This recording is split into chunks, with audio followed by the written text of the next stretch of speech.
O God of creation, direct our noble course, guide our leaders right, help our youth the truth to know, in love and honesty to grow, and living just and true. Great lofty heights attain, to build a nation where peace and justice shall reign.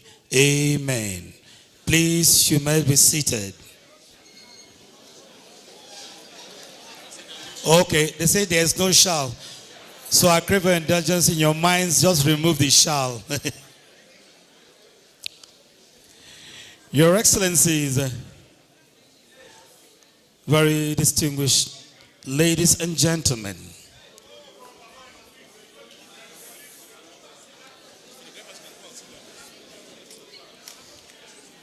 please,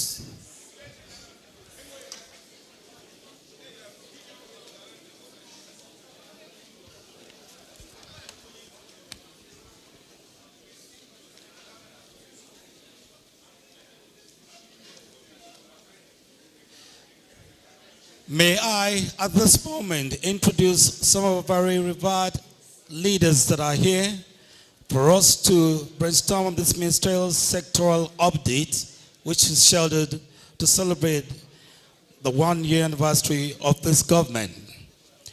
We all know that the renewed hope agenda gives a deep hope to Nigeria, providing a new perspective on life and inspiring all that we shall overcome all shocks. Today, we have in our midst the Chairman, Subcommittee on Media and Publicity, who is the Honorable Minister of Information and National Orientation. Please, let's celebrate and welcome Alhaji Muhammad Idris, FNIPR. It's a thing of joy also to confirm that I have with me the presence of the Honorable Minister of the FCT and his team here with us this morning. Please, let's welcome Barrister Ezenwo Nyesom Wike, CON. He is accompanied by the Honorable Minister of State for the FCT. Please celebrate and welcome Dr. Maria Mahmood. I'd like to also confirm that Dr. U.S. Atan, Head of Service of the FCT, is also here with us in the Minister's entourage. Please, you're welcome. May I also confirm that the Youth Development Ministry is represented by their spearhead, the Honorable Minister, Dr. Jamila Bio Ibrahim. Please, can we welcome her? And I'm also glad to confirm that the Honorable Minister of State for Youth Development is also accompanying her this morning. Please let's welcome Mr. Ayodele Olawande. Please can we put a hands together for him? And the Permanent Secretary also of that same ministry, Dr. Donuma Umar Ahmed, is also here with them. Please can we put a hands together to receive him? I'm glad to confirm that the Honorable Minister of Steel Development is here with us this morning. Please let's welcome Mr. Shaibu Abubakar Audu.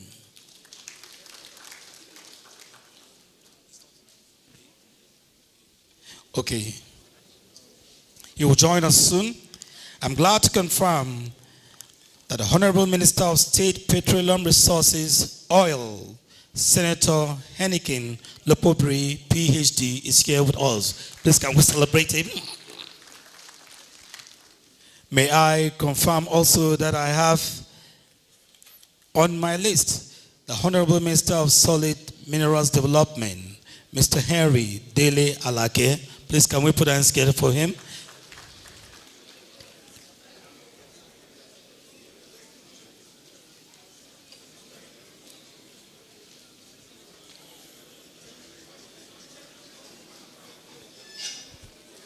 All right.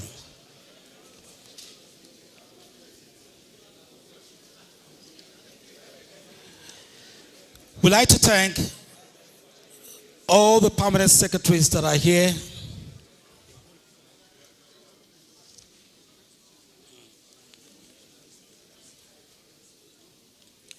It's a thing of joy to confirm that we have in our midst the Honorable Minister of Budget and Economic Planning. Please let's welcome Senator Abubakar Atiku Bagudu, CON. And I'm glad to also confirm that we have in our midst the Special Advisor to Mr. President on Policy and Coordination, Hachia Hadiza Bala. Please can we put our hands together for her? You're most welcome, ma'am.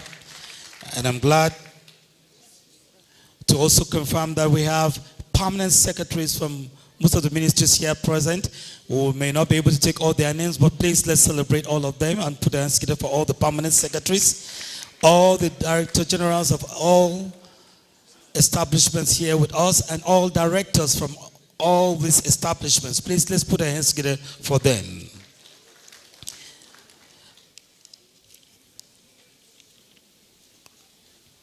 The choice of cabinet ministers is a clear commitment of the present administration of His Excellency President Bola Ahmed Tinubu, GCFR, of the bold reforms to revive the nation's economy.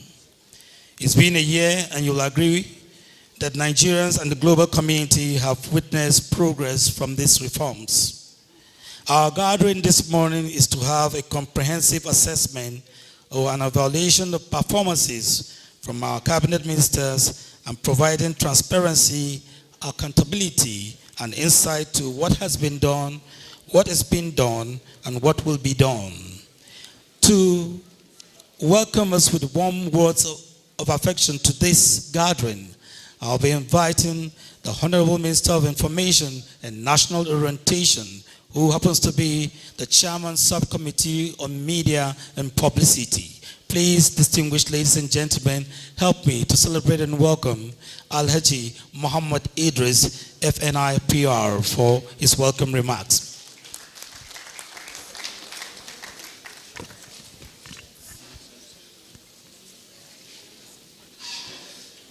Thank you, the compere. First, let me begin by thanking the distinguished members of the press for not just accepting this invitation, but also honoring us with your presence today. It's a clear testimony of the kind of commitment that all of us have to have a better Nigeria. Thank you for coming. Your Excellency, the Honorable Minister of Budget and Economic Planning, Senator Atiku Bagudu, Your Excellency, the Honorable Minister of the FCT, Mr. Nyesom Wike, the Honorable Minister for Youth, Dr. Jamila Bio Ibrahim, the Honorable Minister of State, FCT, Dr. Mariam, Honorable Minister of State, Youth, Dr. Adewande, my brother, the Honorable Minister of Petroleum, Minister of State Petroleum, distinguished Senator Heineken Lokwobri,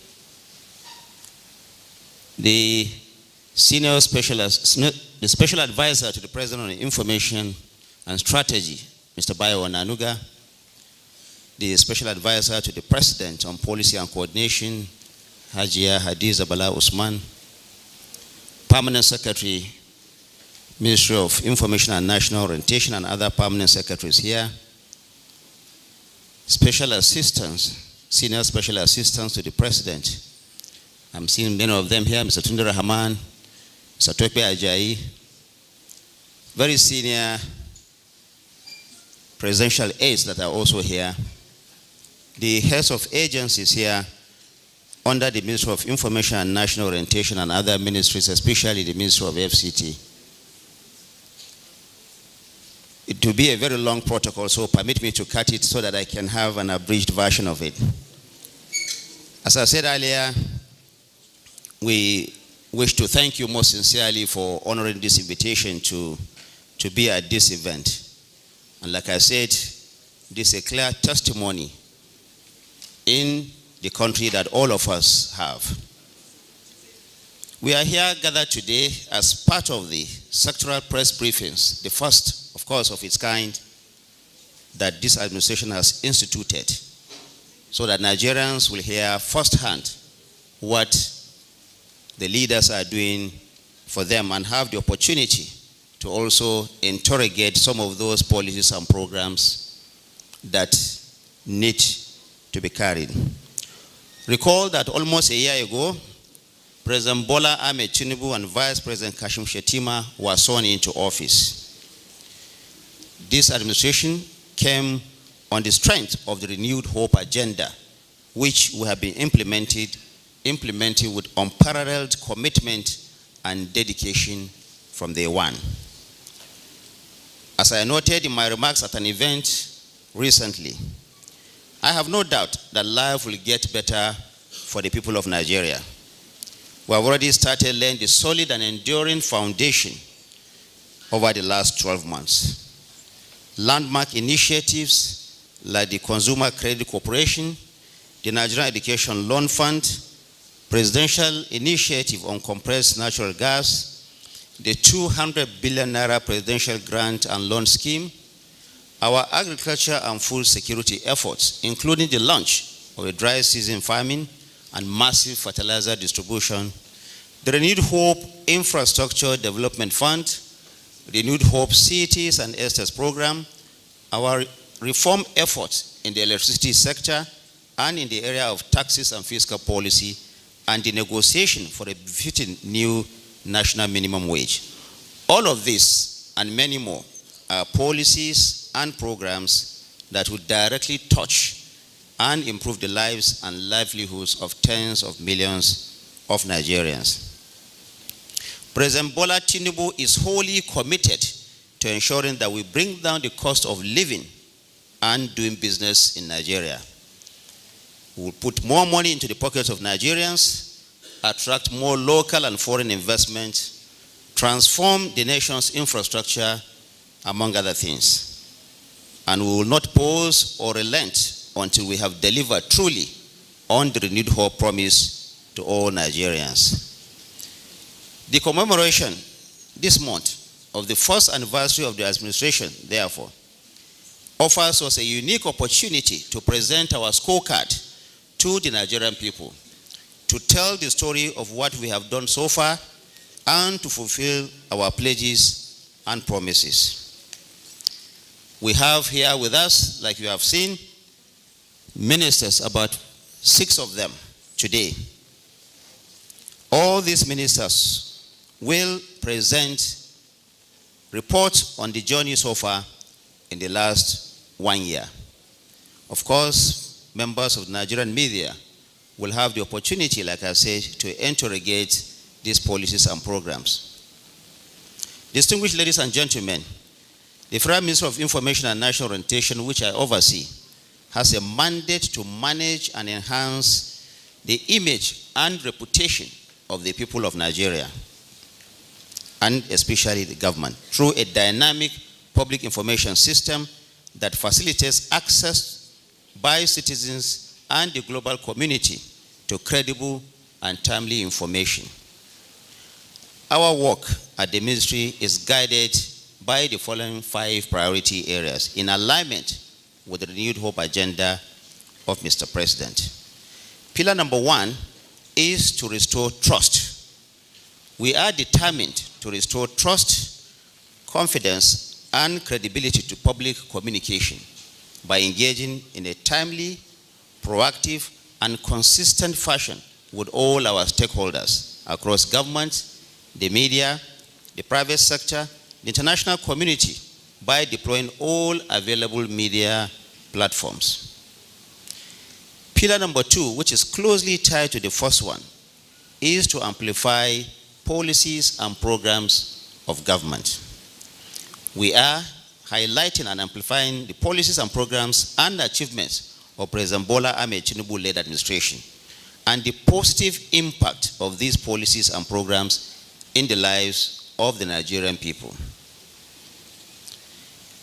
Number 3 It is also within our focus to reorient our national values. We are implementing a series of comprehensive national campaigns to achieve a reorientation of attitudes, values, and ethics in Nigeria.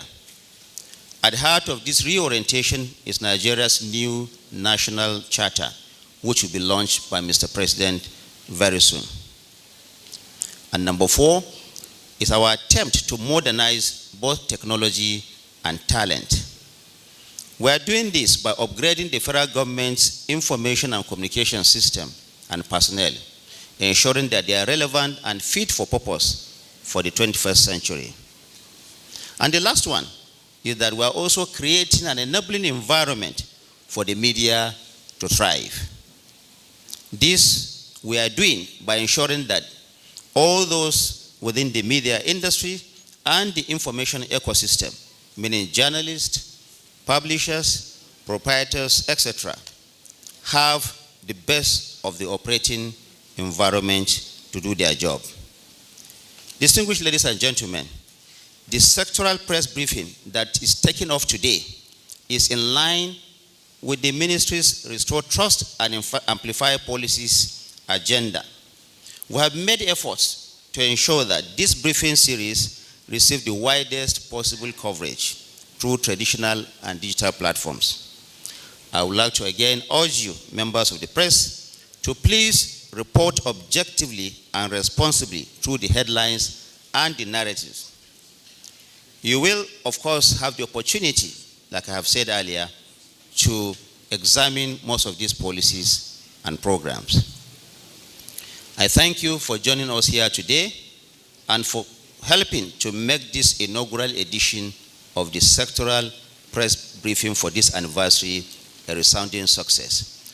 Thank you very much and God bless. But before I take my leave, we'll use this opportunity. If you look to the left of your screen, we'll use this opportunity to launch the Nigerian National Information Portal. Of course, it was in existence before, but it has been so badly managed. So the Federal Ministry of Information and National Orientation has resuscitated this new portal. It is the gateway to all the information that you require to know about this government, about Nigeria, about its people, and about our culture. So let me use this opportunity to please come down here to just launch this national communication portal for the records. This will be the gateway of all the things that you want to know, whether you are in Nigeria or overseas, about the government and people of Nigeria. So join me in clapping for Nigeria for having this relaunched new national information portal. Thank you very much for joining me in doing that. And let me just add that this is okay. Maybe we can play that later.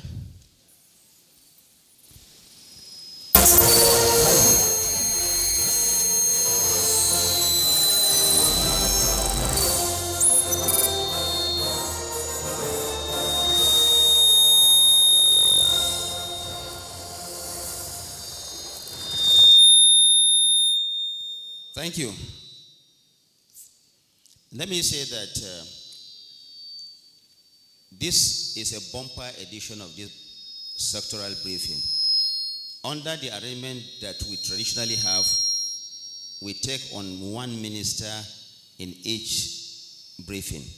But because we are doing this to showcase what the administration has done in the last 1 year, we have decided to group these ministers across various platforms, reflecting the 8 priority areas of the administration. So ministers will have the opportunity to talk to you for between 20 and 30 minutes, and then you also have the opportunity to ask questions and to make observations or comments. Let me therefore invite the first person, the Honorable Minister of the FCT, His Excellency Nyesom Wike, to come and make his presentation.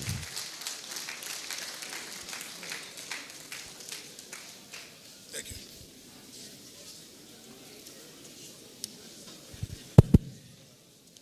The Honorable Minister of Information, my dear colleagues, for other ministers that are here, permanent secretaries, head of service of the FCT, invited guests, gentlemen of the press, ladies and gentlemen.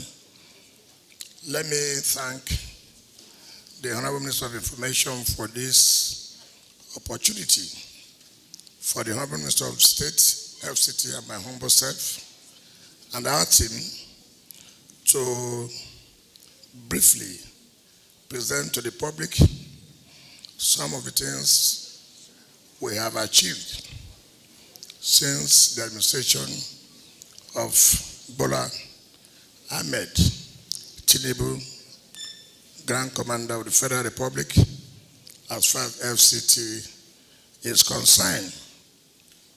But permit me to say that 20-30 minutes will not be enough for FCT. I thought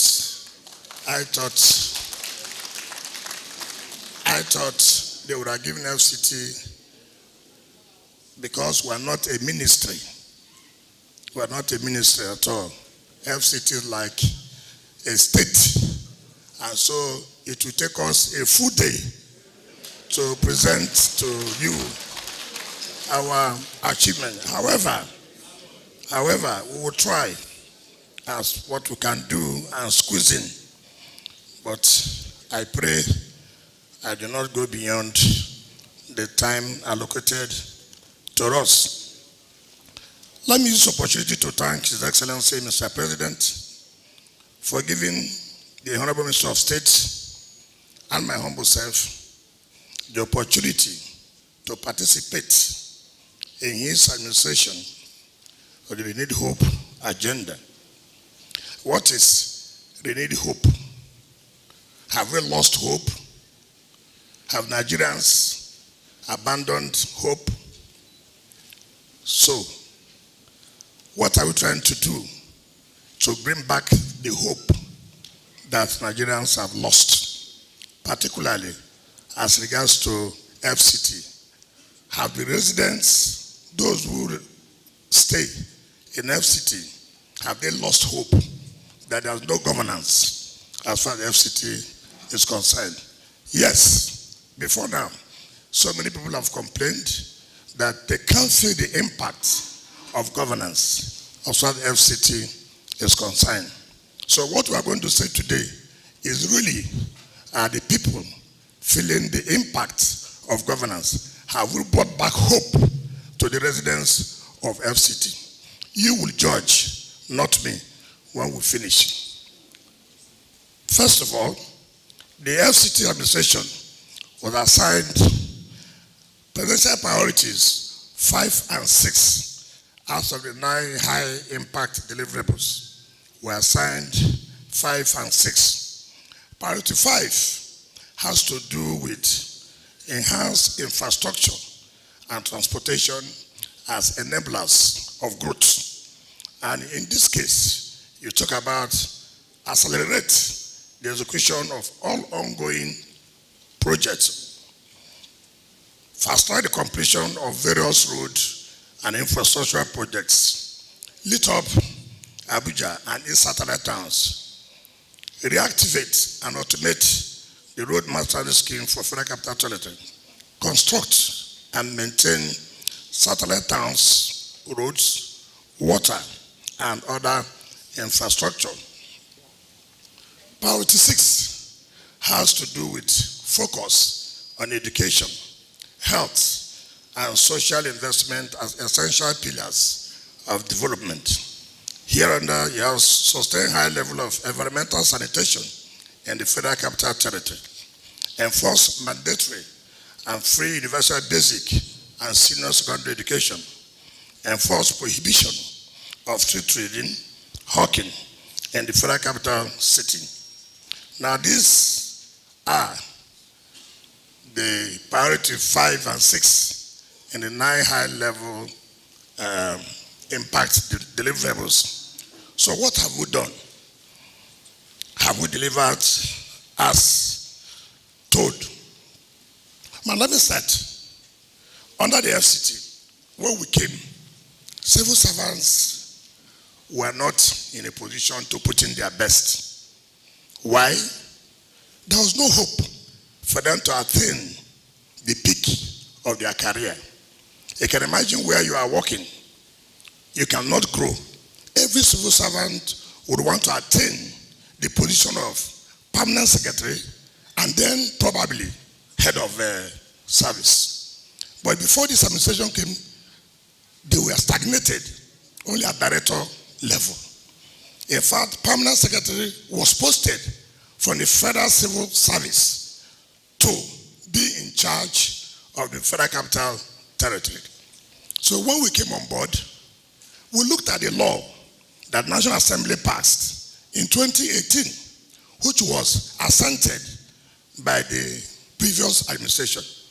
And so we wrote to the president, and we told Mr. President, the essence of your renewed hope agenda is to give people that hope back. Today, these civil servants do not have hope again. Bring the hope back. How do you bring the hope back? Tell them they can rise from director to a permanent secretary, from permanent secretary to head of service. Mr. President approved the immediate implementation of that law. Today, we have FCT, Civil Service Commission.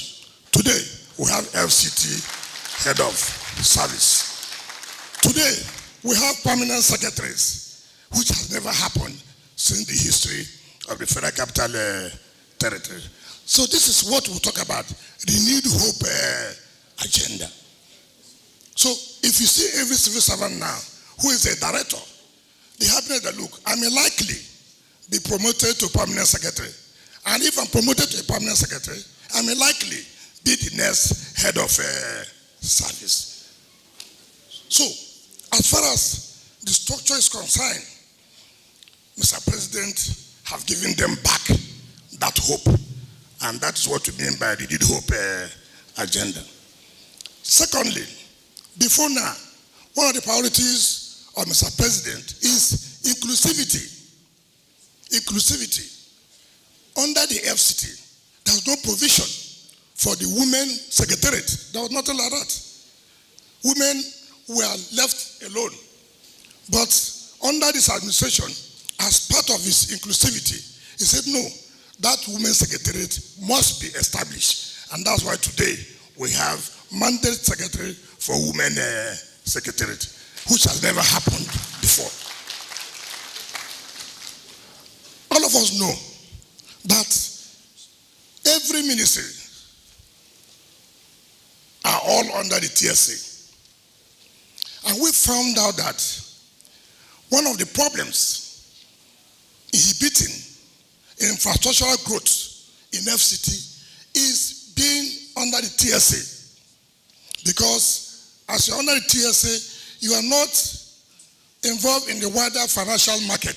You are restricted. We can't even utilize our IGR the way it's supposed to be. Mr. President approved that we should pull out from the TSA. And today, we are not longer under the TSA.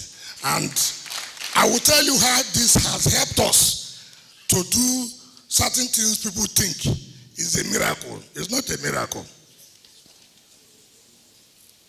Completion of ongoing projects. I hope the head of service, I hope there's plan to. Okay. No, I'm not going to read from that. So if you are looking at that, I'm not going to read from that. I have only 20 minutes. Now, let me take the issue of security. That is why you don't need to follow what is there. Let me take the issue of security, which is very, very important. Security is one of the priorities of this present government. How was Abuja before? All of us will attest to the fact Every day, one kidnapping or the other. Every day, bandits have attacked. Every night, one chance. So, we came on board. What did we do? We said the first thing we must do is to make sure that residents, council areas, know what government is doing. And government should also be able to tell them what are their own contribution, what are the problems they face. We went to run the 6 area councils and had interactions with the people. And I said, look, you must be part of the security architecture. Government alone cannot fight insecurity. You too have a role to play. And what are the roles you play? We need intelligence. You must be part of what we're doing. And they said, look, we have agreed with you, but we have peculiar problems. This insecurity you are saying, these bandits attacking us, is because there are no roads at all. Even when they attack, the security agencies have no access. And I said, okay, what are these particular areas you think that these bandits are always using to attack? And each of the area councils said, look, if you can do this road and this road, these are where they take from the mountain they come in, I can tell you, it will reduce. I said, okay, if that's what you think, your own contribution, then go home and sleep. Mr. President has said whatever you request or whatever you think we should do, we should be able to make sure that you have it. As I speak to you today, all the area councils can attest the fact that before December this year, we are going to commission not less than 120 kilometers of roads in these 6 area councils. Now, what does it mean? People say government. What is government? When people don't have impact, people only hear about government on radio. People don't hear about government on television. Now, they are seeing government. They are saying, oh, you mean this is what they talk about government? Government can come to our area and speak to us and ask us our problems. And government tells us that they are going to do this and they are doing it. That is what they call government. It's not just merely announcing that, oh, the Minister of FCT on radio. Who is he? We don't know him. This is the first time a minister can go to the area councils and sit down with the people and talk with them and let them know what government is doing. We have been able to provide security agencies virtually every logistic required. In fact, this is my first time of doing it. There are specialized bikes that security men will use to chase all these criminals. I've never known that. And this government was able to provide all those specialized bikes. Before, even for security men to have their money, it takes time. If they want to go on operation, it will take them about 2 weeks before the money is released. But now, that is different. The moment they want to go for operation, the money is made available. We have provided logistics, vehicles, name them, to all the security agencies. You can now sleep with your 2 eyes closed. What used to be in Abuja before is not what is now. We cannot say that we have got it 100% right. And no society is free of crime. No society. No society.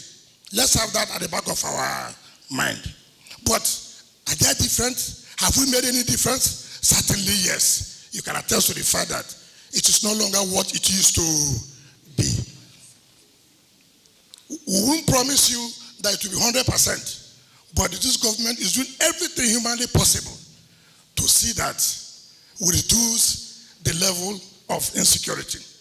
Part of the measures we have taken, you can imagine Abuja as a city. You see all the roads. You don't even know which is a taxi. You don't even know which one is the official and the commercial bus. And that's why we entered into this one chance. But now, we have now started to build 3 terminals for the FCT, 3 terminals, so that you know that if you want to board a bus, if you want to take a taxi, you go to social terminal, you know who is on, you know who's operating this bus. If on your own, you choose to be on the road and you see a vehicle, then that is your own risk. So building of these 3 terminals will reduce the level of kidnapping, one chance, as the case may be. I don't understand how a city cannot have terminals. I've never seen that anywhere in the world. But by the grace of God, in the next 8 months, this city will have 3 bus and taxi terminals. And you must operate from those terminals. It is not promised. It is something that's going to happen. When we came on board, we looked at the entire roads. Everywhere, no contractor is on site. What happened? We came down with some of the contractors. What are the problems? Our problems are that no funding. Why no funding? Well, the administration said there's no money. So I sat down with our team. And so what is important is not sitting down, awarding contract, yet no one is completed. Nobody does that. What you should do, say, look, for this period, how many projects are we going to take? And how many are we going to finish before we're going to award new contracts? And that is why you can see today, yes, initially, we have been abused, that we have blocked all areas. All I say, look, don't worry, make the sacrifice. By the time you know it, the whole roads will be open, and which is going to be opened from May 27th to 9th or 6th of June. I said this, some of the contracts, some of these roads were awarded 2007, 2011, 2015, 2017, all abandoned. As I speak to you, no contractor, in fact, some of the contractors now come to lobby, give us job, we know that you will pay. We have been able to establish that confidence. We have been able to establish that confidence. That contractors can now say, no, we want to go back to site. We know you will pay. Look at the government. 1 month ago, there was a job they were supposed to award at 7.something billion. Now what was provided in the budget of 2023 was 100 million for a job of 7.something billion. So when the satellite town came to me to make a memo to go to ESCO, I said, for what? So the ESCO can approve. I said, okay, how much do you have there in the budget? 100 million for a job of 7 billion, which means ab initio, you don't want to do the job. Because when you have awarded a job of 7 billion, you give the contractor 100 million, which is not even up to 15% or 30% of what the law requires. I said, no, we will not do that procurement. I won't accept it. Leave it. This 2024, we have to put 4 billion in the budget of 2024. And then we took it to FEC, and FEC approved. So a job of 7 billion, you have 4 billion provided, which is more than 50% of the sum, which means you have in mind to complete the job. So that by next year, you provide another 3 billion. The job has been completed. It's a simple thing. So, look at the Abuja Master Rail. Let me answer this. So many people have said that they have commissioned it before. We are not talking about commissioning of building. I'm talking about commissioning the commercial operation. We are not commissioning building. No. The building is there. Was it in use? Why was it not in use? There was no access road to all the stations, no access road. So how will you use it? If I stay in Idu, how do I have access to the station when there's no road to the station? If I stay in Kukuba, how do I have access to it when there's no road? So all those non-availability of access roads impeded the operation of the metro line. You remember in September last year, when the president was declaring open the annual bar conference of the Nigerian Bar Association, the president said, the chief host, I want to ride on the metro line. I don't want land. I want to ride on the metro line. To the glory of God, on Monday, 27, Mr. President will ride on that metro line.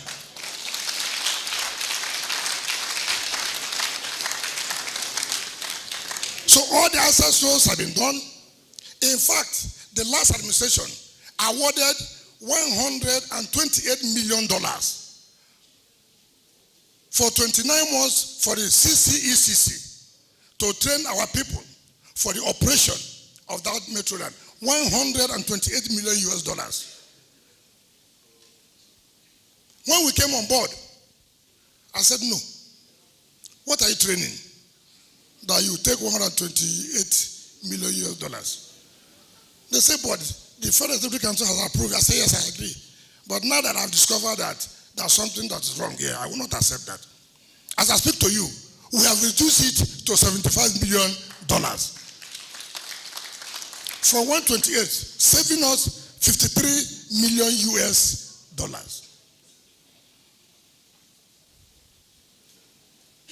So when Mr. President rises on Monday, you take your own turn on Tuesday.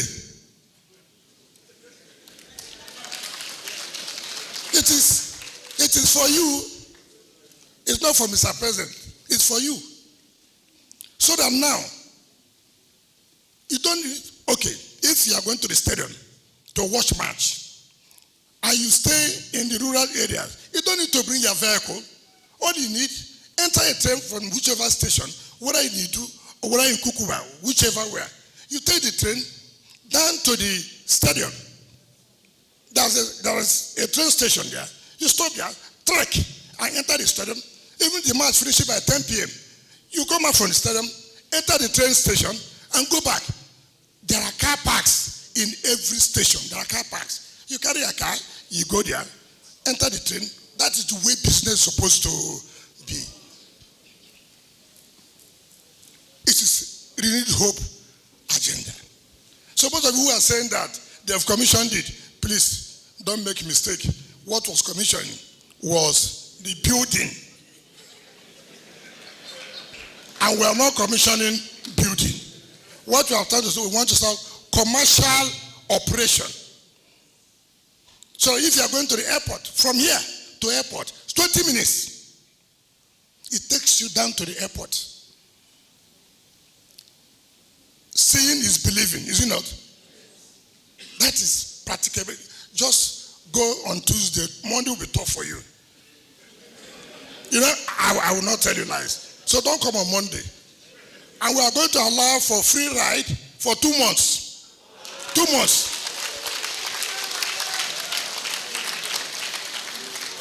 And you know, Mr. President, he can even say extend it to 6 months. Just to reduce the pains of our people. That is renewed hope agenda. When you say something, you do it. Is it not correct? That is what we call renewed hope agenda. When we came, look at all the, when people say Abuja is a city, I ask myself, what makes it a city? No good roads. What makes it a city? No light. I said no. I called the Executive Secretary, FCDA, come. What's your work here? Tell me, what is your work? Look at the whole street. You can't have a good road to say it's a city. I said no. I said, I don't know what you're doing. I want to see the paper on my table the next 1 week.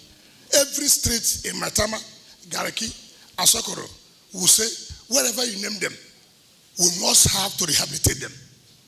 Today, you can attest to the fact that most of the roads have been rehabilitated. Yes, even though there was some inconvenience, but that is part of your own sacrifice. To enjoy something good, you have to walk, is it not? That we have done. You know this Asokoro Junction before, is it not? You know it. How is it now? AYA. How is it now? How is it?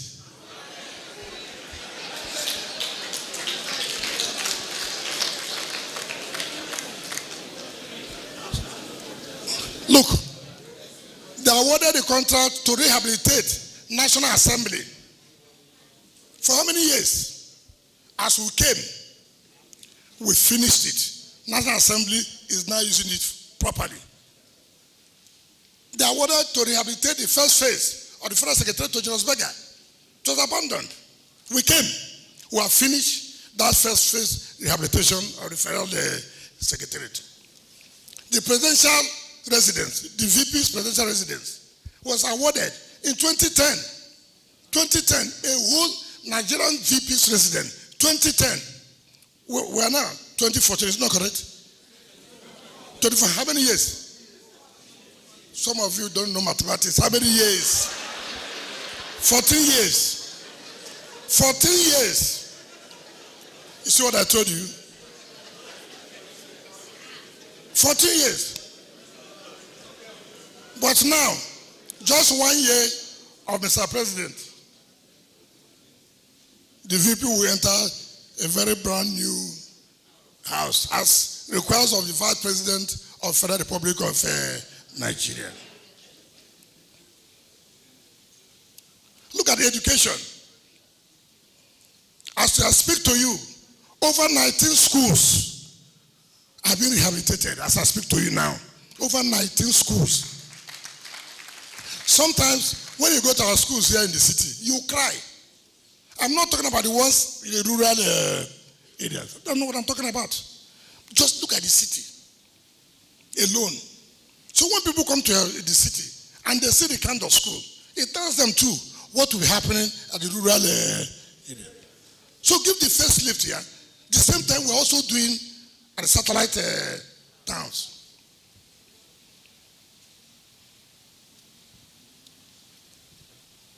From 27th to 6th of June is Abuja week of commissioning of projects.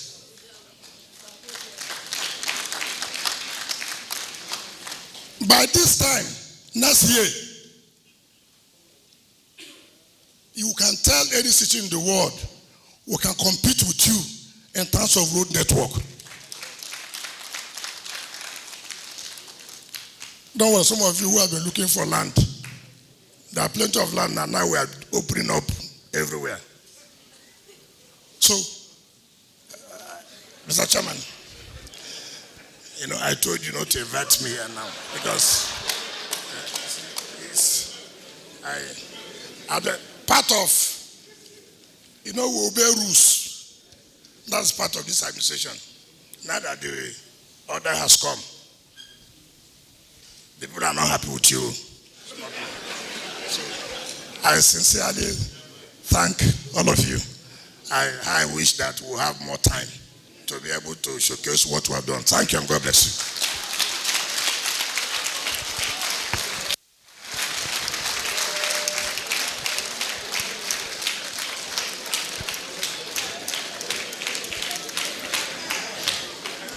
you. You will all agree with me that the Honorable Minister is a man of courage and outstanding achiever.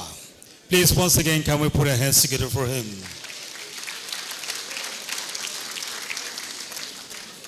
We had agreed that we're going to ask few questions, but I've been told by the School of Wisdom that we will take only 3 people asking questions. So you indicate, and we want you to please ask your questions straightforward. If you have further advice for the minister, definitely you have to see him in the office. But if you have questions that you require answers, I would definitely want you to ask your questions. I am not here alone today anchoring this program, but I have another gentleman standing by to also take over. He is Kevin Odige from the ministry here. Please, can we put our hands together for Kevin Odige? May I quickly introduce the special advisor to Mr. President on Media, Mr. Tope Ajayi. Please, can we welcome him? You're welcome, sir. Thank you very much. Okay. Good afternoon, very distinguished ladies and gentlemen. Honorable Minister, the highly elevated high table, I greet you. Very distinguished ladies and gentlemen, we'll just take 3 questions for the Honorable Minister of the Federal Capital Territory, after which we'll move to the next presentation by the Minister of Youth Development. So by a show of hands, 1, 2. All right, so to make it fair for us, like the Honorable Minister, we'll take it 1 from here, 1 from here, and 1 from here. So, Mr. Sonny Daniel, 2, the lady there, and 3. Thank you very much. Please. They have mentioned my name. Good afternoon. My name is Sonny Daniel. I work with Vanguard Newspapers. Honorable Minister of the FCT, well done for the transformation you have brought to the FCT. But let me take you to 2 areas only because of time. You have done well in the provision of infrastructure, and we have arrested the rots in the city. But 2 areas appear to have eluded you. 1, Gwarimpa, the biggest city in this town, or even in Africa. It has been consistently turned into a slum because we understand that the FHA is contesting that the FCTA does not have oversight function over Gwarimpa. All the houses, almost all the houses, have been turned into shopping malls. Even those that were bungalows have been turned to high-rise buildings. And nothing is happening from your end. Is it that you have given up on arresting the rots in Gwarimpa? And finally, since you are interested in ensuring that the city is stabilized, crime is reduced, people are not harassed unnecessarily, why is it impossible to ensure that citizens are not harassed by touts who pose as agents of the AMAC or area councils? Because many times you see fights ensuing between these touts who claim to be either security agents or revenue agents, harassing people, including foreigners, which is very shameful. What are you going to do about this situation? Thank you very much. Thank you, sir. Number 2, the lady there. Thank you very much. Your Excellencies, colleagues, I am Princess Ekwi Ajide of the Anambra Broadcasting Service. Minister, sir, thank you so much for the miracle you've been performing in the FCT. But sir, I want to bring to your knowledge, or rather I should say during your presentation, you said the satellite cities are also in your line of responsibility. I happen to live in one of the satellite cities, Jikoi, and it is not getting all this. So when are you going to come to Jikoi? Because we also need the miracle. And 2, yes, okay, satellite towns. I'm just talking about my own area. And another thing, sir. Can we settle down, please? Please. All these miracles you've been performing, do you have a strategy to ensure that it doesn't end just like that, that continues? Because we want to, I'm talking about sustainability here, because we want it to continue. Thank you very much. Thank you very much, ma'am. And the third person is here. The one behind. The one behind. Thank you. Sir, hello, sir. He's the one, sir. Thank you, sir. Good afternoon, honorable ministers. My name is Teso Zambe, and I report for Radio Nigeria. Honorable Minister of FCT, I must congratulate you on your achievements in the FCT.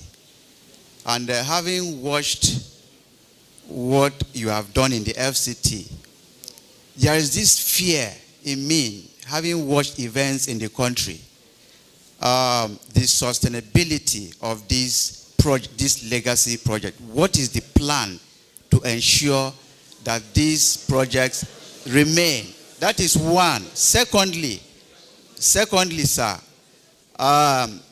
housing in the FCT seems to be the exclusive preserve for the rich people. How can average Abuja residents access housing in the FCT?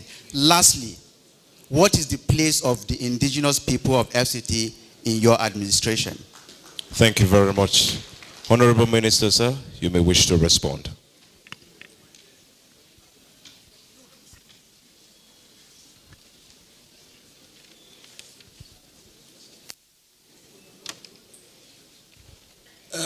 Thank you very much. Let me start with my friend Sonny Daniels, Vanguard.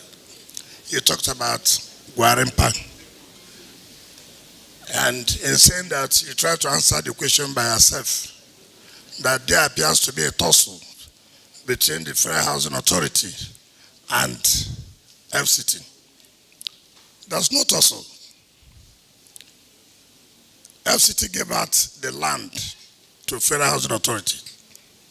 So all those houses are under the Federal Housing Authority.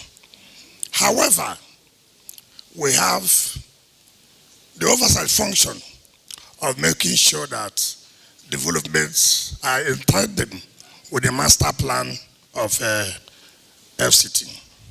And so it is in that as I came on board, we set up a committee. All those that have distorted the master plans, that, for example, if you are supposed to build for residential purpose and you convert it to commercial purpose, then you have to bring it down or you lose the certificate. But I will also say, and I want to say it here, you are one of those who send me texts that I should take it easy. That, yes. He says so. You see, that I should take it easy. That you see, Abuja is not like it. You see, in Nigeria, so many people are afraid of taking decision. So many people are afraid of stepping on toes. You can't be a leader without stepping on toes. You can't. You can't. And if you wait for when everybody would think that they are happy, then you are telling lies. What is important is in your conscience, are you doing the right thing or not? We have told the development control, and that's one area we have a problem as far as FCT is concerned, development control. You need to hit the hammer hard for them to follow rules. So we'll come to that. And how many months have we been in office? 9 months. Remember, it's just 9 months. And we cannot solve the entire problem at the same time. We are doing roads. We are doing constructing roads in Guarimpa. We are doing that. That's to tell you, we have not forgotten Guarimpa. If that's where you live, don't worry, your tongue will come. Harassment by touts. Because of revenue collection and some of that, we have now called AMAC, We have sat down with Amag. Look, the only way we'll allow decency is that we have to sit with them, form a committee, have an account where the revenue comes to FCT and you collect your own share. In that way, we'll reduce touting, we'll reduce harassment, and this double taxation. And they have agreed. And I said, look, after all, the law allows you 10% of our IGR. The law allows you to take 10% of it. So why are you afraid? So allow FCT to do it so that we begin to avoid double taxation and harassment by touts. One of the things in the city too, everybody wants to survive. Everybody would think that if I don't come to the city, I will not survive. So you find some of these elements from time to time. But bear it in mind, it is part of our responsibility that we are going to read them off. But it cannot just be immediately. There are so many things in our hand. Take for example, street lights. Today, you put street light. Tomorrow night, it's no longer there. What happens? They vandalize. They go and cut off the cables. That is Nigeria. You arrest them. You go and prosecute them. What does the law say? On conviction, 10,000 naira. So they'll continue. And we have told the National Assembly, you must come to our aid by amending and reviewing the law to make it very tough. So that if you are caught, they have no option of fine, or even if there's an option of fine, the money will be too high in order for you not to repeat what you've done. Can you imagine where you go and cut the cable, very expensive. And most of the contractors who supply these cables, they sell it back to them. These are criminals everywhere. So, we are taking care of all this. My sister talk about satellite time. I'm happy. You are saying, when will the miracle reach your own area? Continue praying. You see, prayer is the key. Now that we have gone closer to our own neighbors, you are seeing it, and the miracle hasn't come. Have the hope it will come. I can assure you, and let me tell people this. Even if I'm minister for 200 years here, I can't solve the whole problem. Right? So, as you come, you contribute your own to the best of your knowledge. Then when another person comes, he continues from where you stop. After all, government is a continuum. And that's why Mr. President said, look, all these projects littered everywhere. You cannot go and begin to initiate new projects. See how you can complete all these ones. And then you move on to the new projects. So I can assure you, pray that the council areas will nominate here, because we don't. I don't sit here to go and nominate the roads in the satellite time to construct. No. I allow the stakeholders to say which is the important road you want, that you think that's so important in this area council. Well, once they nominate, then we go and do the construction. So as I sit here, I don't even know. But since you're my sister, I'll do fasting for you, and God will touch my mind. You talk about sustainability. Take for example, all these roads we are doing, how do we make sure it's being sustained? Look at the manholes. Every midnight, they go and remove the manholes. So what have we done? We have brought out another strategy now, where the manhole will no longer be attractive to them. Yes, FCD, where is it? What we have adopted now? Come and take. I know you want to be a minister. Come and talk.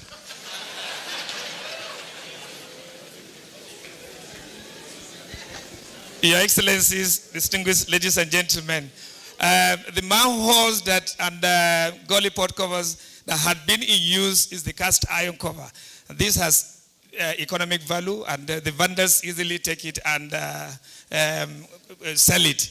What we are now introducing, what we have introduced, in fact, most of our roads are now this composite material, which has, to our own established this thing with all the characteristics of its strength and drainability. It has no any economic value, and we are hoping that this will, of course, we are also introducing locks along with it so that they cannot easily be picked. It will delay the time, and we are almost sure that even when you take it to that, because we are embossing our names, that is FCTA names on the facilities. That is the position. Thank you. Well, I just wanted him to make some clarification on that. The last person talked about indigenous people. You must give, I'm coming, you must give this administration of Bola Ahmed Tinubu the credit to identify what the last person said, indigenous. I want every Abuja person to hear this. Since the establishment of the FCT territory in 1976, it is under this administration that the indigenous people have been identified and given relevance in the administration of FCT. For the first time, you have a mandate secretary. You have never had it.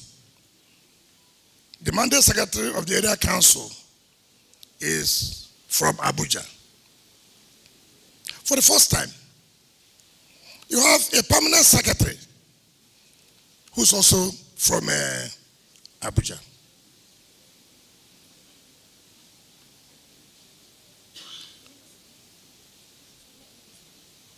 Then, for the first time, you have a cabinet minister from Abuja.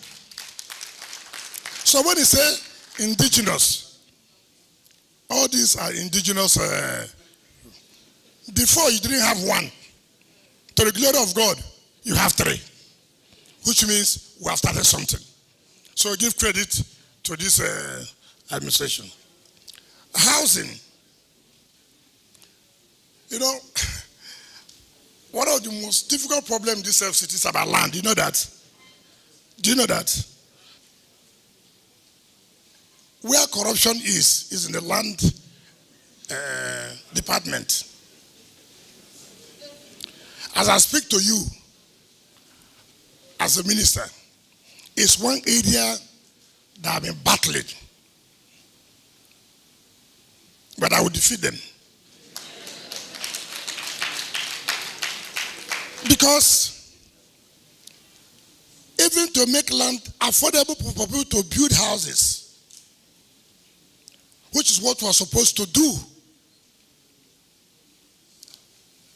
Most of this land, one encumbrance or the other. Why? Double allocation. And this double allocation is by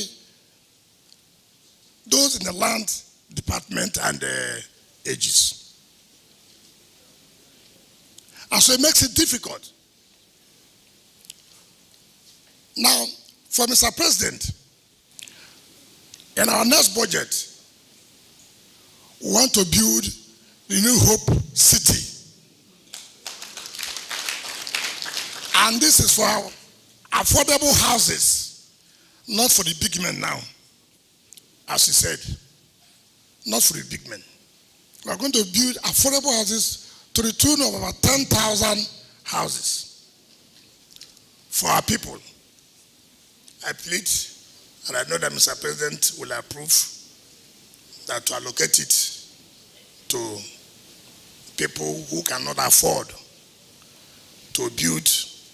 We are going to provide infrastructure and then build for them and allocate to the poor ones. Well, you will not determine and define who is poor in the right sense. So that we have that in our mind to build 10,000 houses, what we call a Read Hope city. So that has to do with housing. And we are willing this time around. Now ask. Somebody says he wants to build 20,000 houses. And he wants 300 hectares of land. Then you give him the 300 hectares of land. He does not build the houses. He starts allocating the land to people selling, making money. That's okay. Why did we give you the land then? We can't sell land directly. Now you go, it's okay, we can't allow this. It is fraud. Stop. Then the person brings politics. Because I'm from the east. Because I'm from the west. Because I'm from the north. You will not ask, why did the FCT stop this? You know, in Nigeria, two things, ethnicity and religion. Once you are doing the right thing, if they don't use religion, they use ethnicity. So, but we are equal to the tax. Just be convinced that we have the political will to implement and do what is right. Thank you, and God bless you.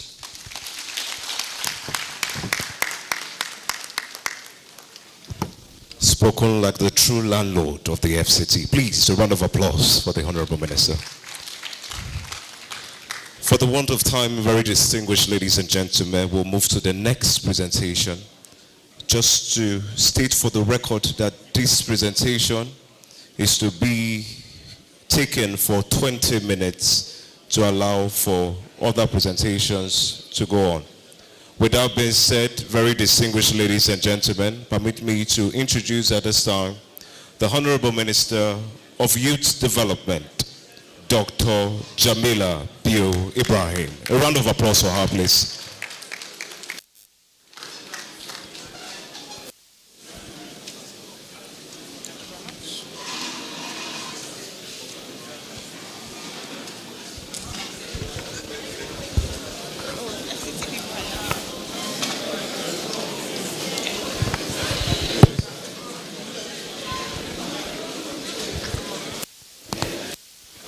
Please, can we, in an orderly fashion, this is a live program. Ladies and gentlemen, please get seated. It is only the minister of the FCT that has taken his leave. Other ministers are still here and will continue the program, and others will also join us as we progress. So please take your seat as we listen to the Honorable Minister of the Youth. Thank you. Good morning, everyone. Good morning to honorable ministers here present, special advisors to Mr. President, the senior special assistants to the President, our top management staff of the ministry, the permanent secretaries here present. I'm here to present the ministerial sectoral update of the Federal Ministry of Youth Development on behalf of the Federal Ministry of Youth Development, my brother, the Honorable Minister of State, Youth Development, Honorable Ayodele Olawande, and my humble self, the Minister of Youth Development. Well, unlike the FCT, we are not a state. However, we are saddled with a responsibility, a very important responsibility that we're saddled with a mandate that makes us responsible for ensuring the prosperity of young people in this country and to also guarantee the collective destiny of our country, Nigeria. So help us God. We're also we're grateful to His Excellency, Mr. President, President Bola Ahmed Tinubu, the Grand Commander of the Federal Republic of Nigeria, for giving us this responsibility. On that note, I would like to take us a little behind, back to memory lane. Precisely on the 1st of March, 2023, His Excellency Mr. President said to Nigerians when he went to receive his certificate of return from INEC. His Excellency President Tinubu spoke on how his incoming administration will address issues concerning young Nigerians at 2 events in Abuja. And he said, "Now to you, the young people of this country, I hear you loud and clear." Well, the mandate of the Federal Ministry of Youth Development is a testament to Mr. President's commitment to that statement. Responsibility is for policy formulation and development and implementation and monitoring, evaluation of programs on youth development towards wealth creation, youth empowerment, well-being, and achieving overall excellence, national unity, and sustainable development. Well, the Federal Ministry of Youth Development's mandate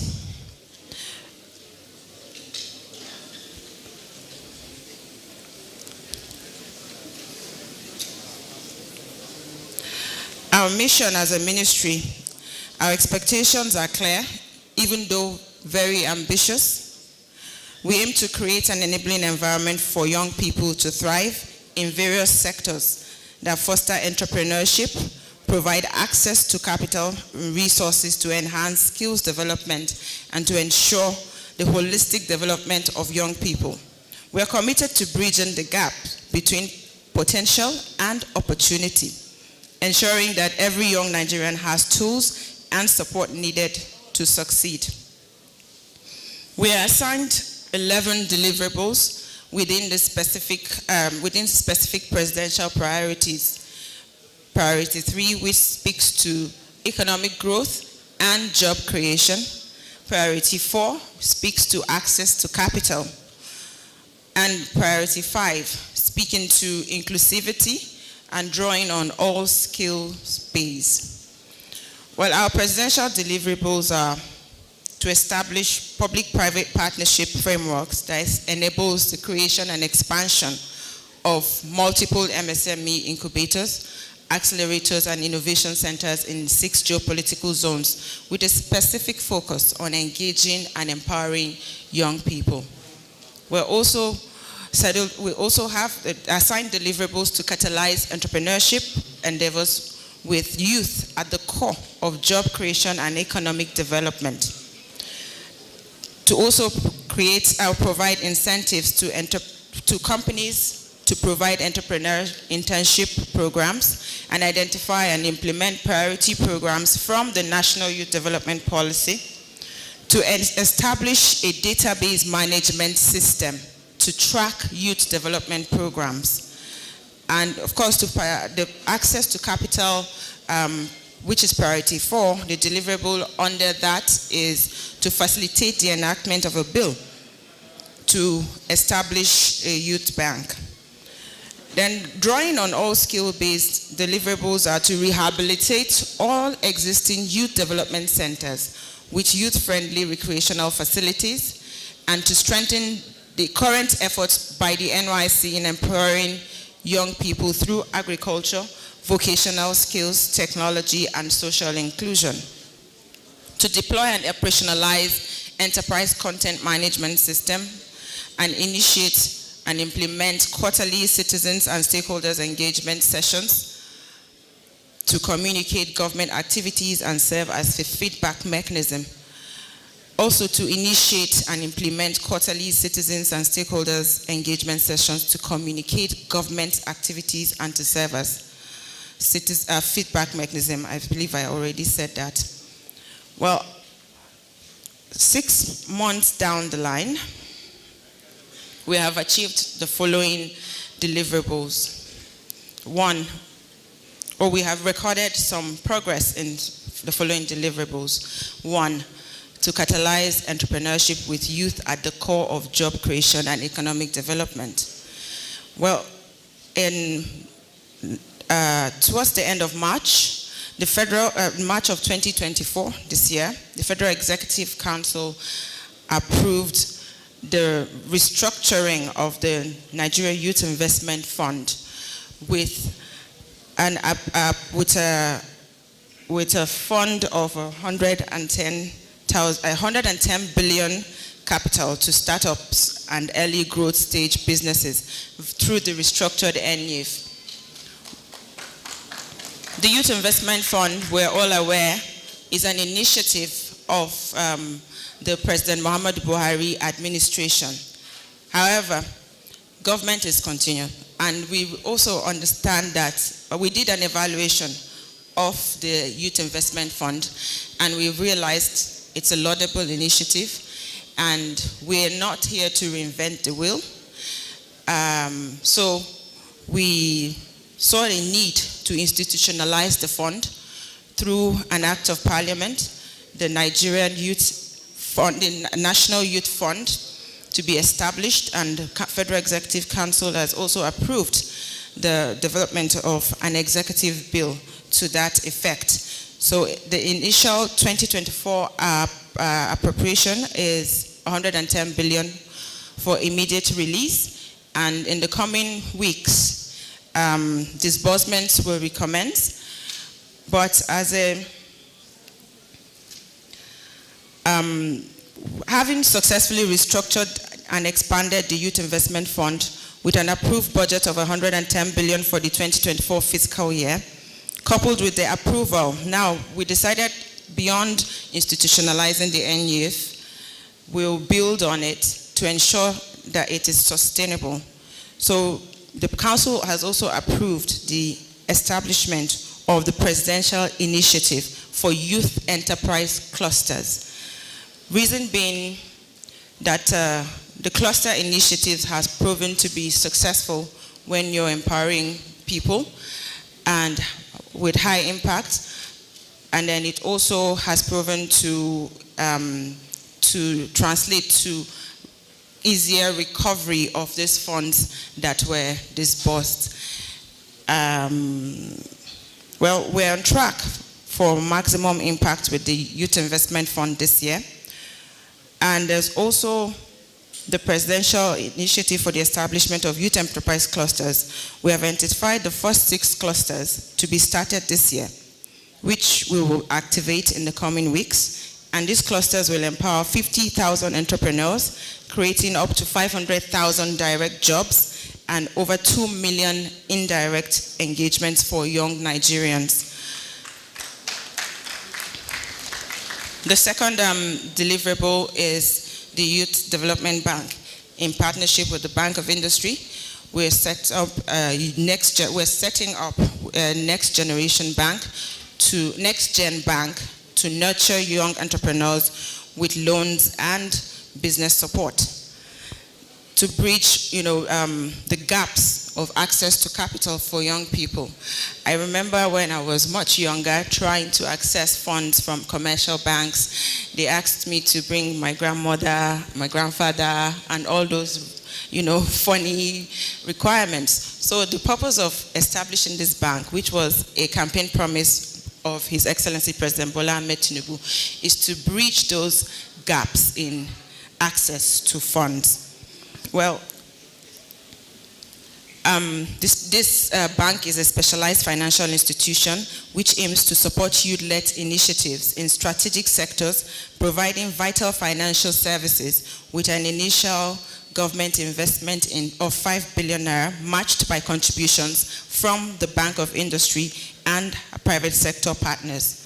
So the third is, I already mentioned the third deliverable, the enterprise clusters, which has been approved. So the second deliverable is to strengthen NYC to empower young people in agriculture, vocational skills, technology, and social inclusion.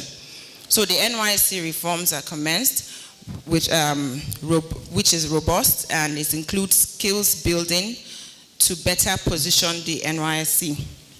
So a committee has been established to drive comprehensive reforms within the National Youth Service Corps, focusing on skills development, entrepreneurship.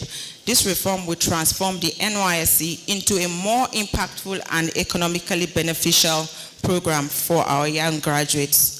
And the skills development program, the National Youth Skills Program, we have initiated to train 300,000 NYSC Corps members and 700,000 young people outside the NYSC scheme, because we have young people in the informal sector, we have the high-risk young people who are neither educated nor skilled.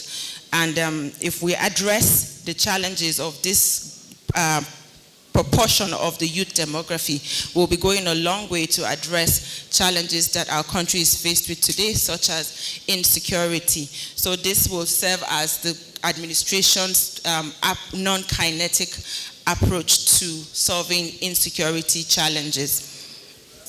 And the youth quota, the third deliverable is identify and implement priority programs from the National Youth Policy. So the youth quota implementation, the Federal Executive Council has approved a 30% youth quota under the visionary leadership of His Excellency President Bola Ahmed Tinubu, GCFR. The importance of youth representation has been firmly acknowledged, recognizing young people's crucial role in shaping a brighter future.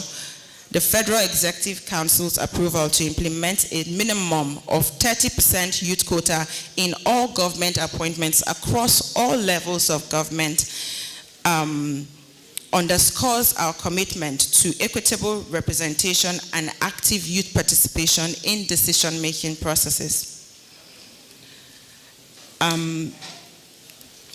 The national youth policy, we're in the process of reviewing it because it's outdated. We're reviewing it and expanding the scope of the national youth policy to include climate action, blue economy, mental health and migration challenges. And the last deliverable is to rehabilitate existing youth development centers in all 6 geopolitical zones with youth-friendly recreational facilities. The youth development centers are being identified, and commencement of rehabilitation nationwide will be in earnest. Well, the Citizenship and Leadership Center is also undergoing reforms, being the second parastatal under the supervision of the Federal Ministry of Youth Development, aside the NYSC. We're also driving reforms in the CLTC to enhance leadership training and citizenship education, ensuring that our youth are well prepared to take on leadership roles and contribute to national development.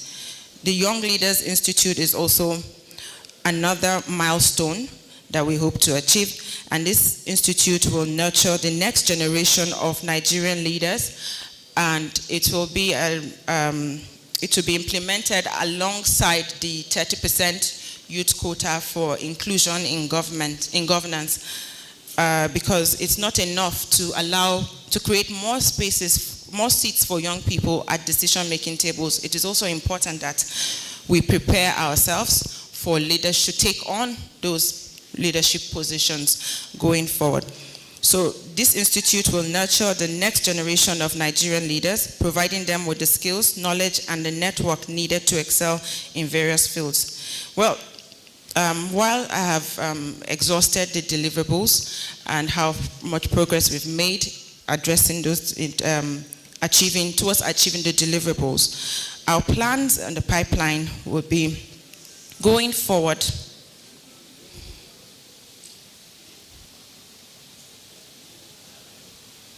Going forward, looking ahead, our plans are ambitious, like I said earlier, yet achievable. So We will continue the disbursement of the Youth Investment Fund to support more youth entrepreneurs, operationalize the Next Gen Bank by August 2024 to provide tailored financial services to youth-led ventures, and implement NYC reforms to integrate skills development and entrepreneurship in the service year. To scale up the National Youth Skills Program to train more young Nigerians across all geopolitical zones, taking the levels of proficiency into consideration. To provide further reforms in the CLTC. And, I actually already stated those in the deliverables and the journey thus far. So in conclusion, our journey over the past years have been remarkable. Over the past year has been marked by significant achievements and commitment to youth development. As we celebrate our first anniversary under the leadership of His Excellency President Bola Ahmed Tinubu, I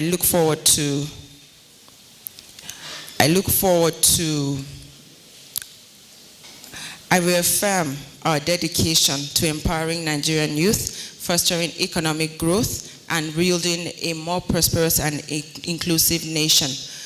We're grateful for the support and collaboration of all the stakeholders, and we look forward to achieving even greater milestones in the years ahead. I thank you very much, and I am here to take questions.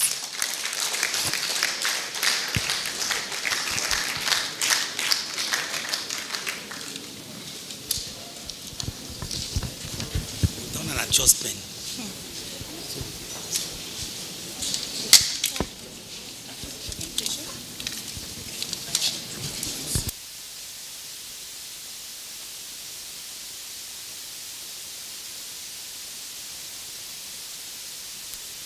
Thank you very much, Dr. Jamila Pio Ibrahim, the Honorable Minister of Youth Development, for an insightful presentation showing us what you're doing for the youth of this nation, who we consider leaders of tomorrow, but partners of today. May I announce a slight adjustment in the proceedings of our gathering here today. We will be taking questions, but the answers will come much more later when other presenters have done their presentation. We just want to avoid a situation where after the questions, people leave, so that we have everybody to hear exactly this scorecard of all the honorable ministers are reading for us today. May I announce that we have in our midst the Honorable Minister of Steel Development, Prince Shoaib Abubakar Audu. Please can we receive him with an applause. Thank you very much. With that, I would like to invite him to come over to the podium and present his scorecard for us to assess his achievements for the past 1 year. Please let's welcome Prince Shoaib Abubakar Audu once again to the podium.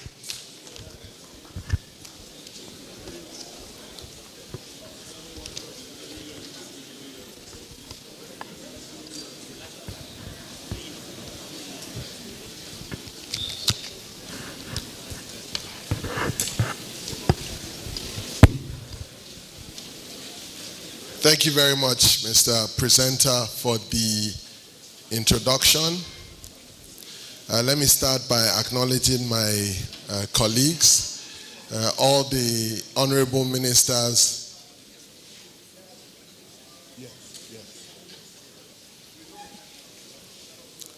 All the honorable ministers here present, led by the Honorable Minister of Information, as well as the Honorable Minister of Budget and Economic Planning, all the special advisors here present, distinguished members of the Fourth Estate of the Realm, ladies and gentlemen, good afternoon.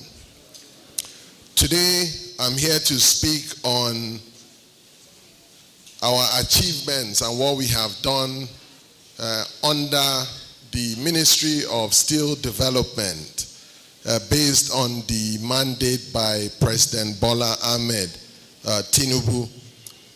I will summarize, for want of time, my presentation into three parts. One, I will talk about the mandate of Mr. President.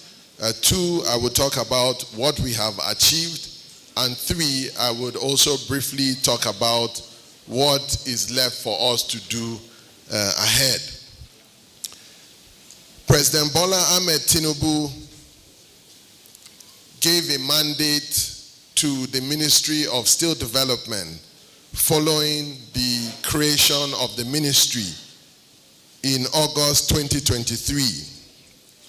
And the mandates are in two parts, two major parts. One is the revival of the Ajokuta Steel Complex and the National Iron Ore Mining Company, which I would summarize as NIOMCO.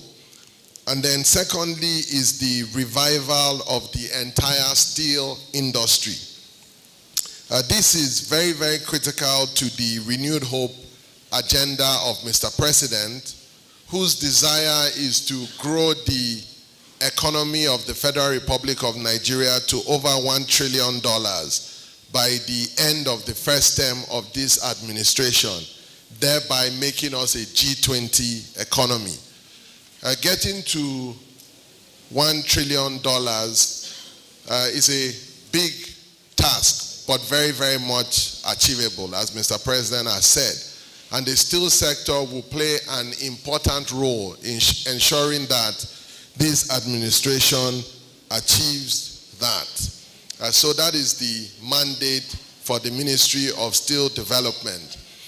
What have we done so far in terms of our achievements for the revival of the Ajokuta Steel Complex as well as NIOMCO? Those government assets were built in 1979, so this makes it 45 years since the creation and the construction of those major national government assets. And now, for most of those 45 years, those assets have been comatose. By the end of 1983, at the end of the Shehu Shagari administration, which originally built the plants and the complexes in 1979, the plant was around 98% complete. But since then, nothing has been done pretty much by the federal government over those years, more than 40 years. They've tried to do, successive administrations have tried to do so many things which has not achieved the desired results. But Mr. President is not deterred and has asked us that while we are trying to resolve the broader issue of Ajokuta, we should also address the low-hanging fruits and resolve the things that can be done in the immediate term. So we have started to put some very, very concrete and imminent measures in place to achieve that. The first thing that we have done to achieve that is we have obtained presidential approval from Mr. President himself to raise private capital to restart the light section mill of the Ajokuta steel plant. We are at the final stages of raising about 35 or over 35 billion naira from a local financial institution, which is around $25 million, to be able to restart the light section mill of the complex so that we can produce iron rods. That light section mill has a capacity to produce up to 400,000 metric tons of iron rods per annum. Now, I have been working very, very closely with the Minister of Works, Senator Umahi, so that we can provide iron rods to the ministry as part of the concrete road revolution of President Bola Ahmed Tinubu. There are so many roads that are being constructed across the country, about 30,000 kilometers of roads across the 6 geopolitical zones. So part of what we are doing is that we understand that the Ministry of Works needs about 7 million metric tons of iron rods over that 4-year period to construct these 30,000 kilometers of roads. Ajokuta can produce 400,000 tons, which is a drop in the ocean of what is required. But because it's an important asset, the president is keen on us getting Ajokuta to work and being able to produce some of these iron rods that is required by the federal government. So this 35 billion naira that we are raising will help us resuscitate the light steel mill and help us to produce up to 50,000 metric tons of iron rods. Like I said, we're in the final stages of raising the financing. The local financial institution has given us a final offer, which I have done a cover letter and forwarded the relevant documents to the Minister of Finance to be able to take the financing on behalf of the federal government using promissory notes that will be discounted and provided for Ajokuta to be able to get back on track in terms of the iron rod production. So that's the first thing. The second thing that we've done in that regard is we have had advanced discussions with the Ministry of Defense. So I have engaged on several occasions with the Minister of State for Defense, Governor Metawale, who is in charge of DICON. I've also engaged with Alhaji Badaru, the Minister of Defense, to work on using one of the engineering workshops or engineering plants in Ajokuta to be able to produce military hardwares for usage by the Nigerian military to enhance our security situation. So what is required is we have a methodological development center that has the ability to provide us with the lead and zinc that is required to be able to provide and produce some of these military hardwares, whether it's vests or helmets or bullets or components for tanks, so on and so forth. The MOU has been prepared. The MOU is on my desk currently. I'm reviewing it. Part of what we're trying to tidy up in terms of dotting the I's and crossing the T's is to ensure that we're able to secure the required financing. We want to pursue a private sector route to raise the financing to be able to revive that plant. But we also want some push and some contributions by the federal government as well. So that's the second thing that we're doing regarding the first mandate. The third thing that we're doing regarding getting Ajokuta and Nyomko back on track is we have started having discussions regarding reviving the power plant. Ajokuta has a 110 megawatt power plant that can produce power that can supply power not just to Ajokuta Steel Complex, but also to the national grid to improve power supply. Because of the lack of funding and lack of resources that are available, part of what we are doing is we're trying to think outside the box and be innovative. So we're engaging in a PPP partnership where the asset will be used as the collateral, so to say, and the private sector investor can come in and give us financing and provide financing and expertise to be able to get the power plant back on track. We're talking to 3 potential suitors right now, including Transcorp Power, including Niger Delta Power Holding Company, and the third is Reticulated Global Engineering. Those are the companies that we're talking to ensure that the power plant is back on track. The fourth thing regarding Ajokuta and Nyomko is, which is extremely important, in fact it should be number 1, which is we have initiated discussions with the OEM, the original equipment manufacturers, the original builders of the steel plant, to come back and complete the job, right? To revive Ajokuta, we need about $2 billion based on estimates from experts. And the Russian builders that came originally to build the plant have shown willingness and desire to help us to complete the plant and to bring in the funding using a structure that will be acceptable and will be in the best interest of the Federal Republic of Nigeria. Now, although we are talking to the Russian TPE company, we have a lot of reserve bidders and other parties that have also shown interest, including the Chinese, including some of the Arab companies, the Indian companies, and even Nigerian companies. The consortium that the Russian company is leading also includes Nigerian companies as well, or a Nigerian entity. So we are factoring in local capacity in the entire conversation. So that's a very, very important component which we are trying to resolve. The fifth thing that we are doing regarding the first mandate from Mr. President is we are also putting measures in place and looking at creating an industrial park in Ajokuta territory.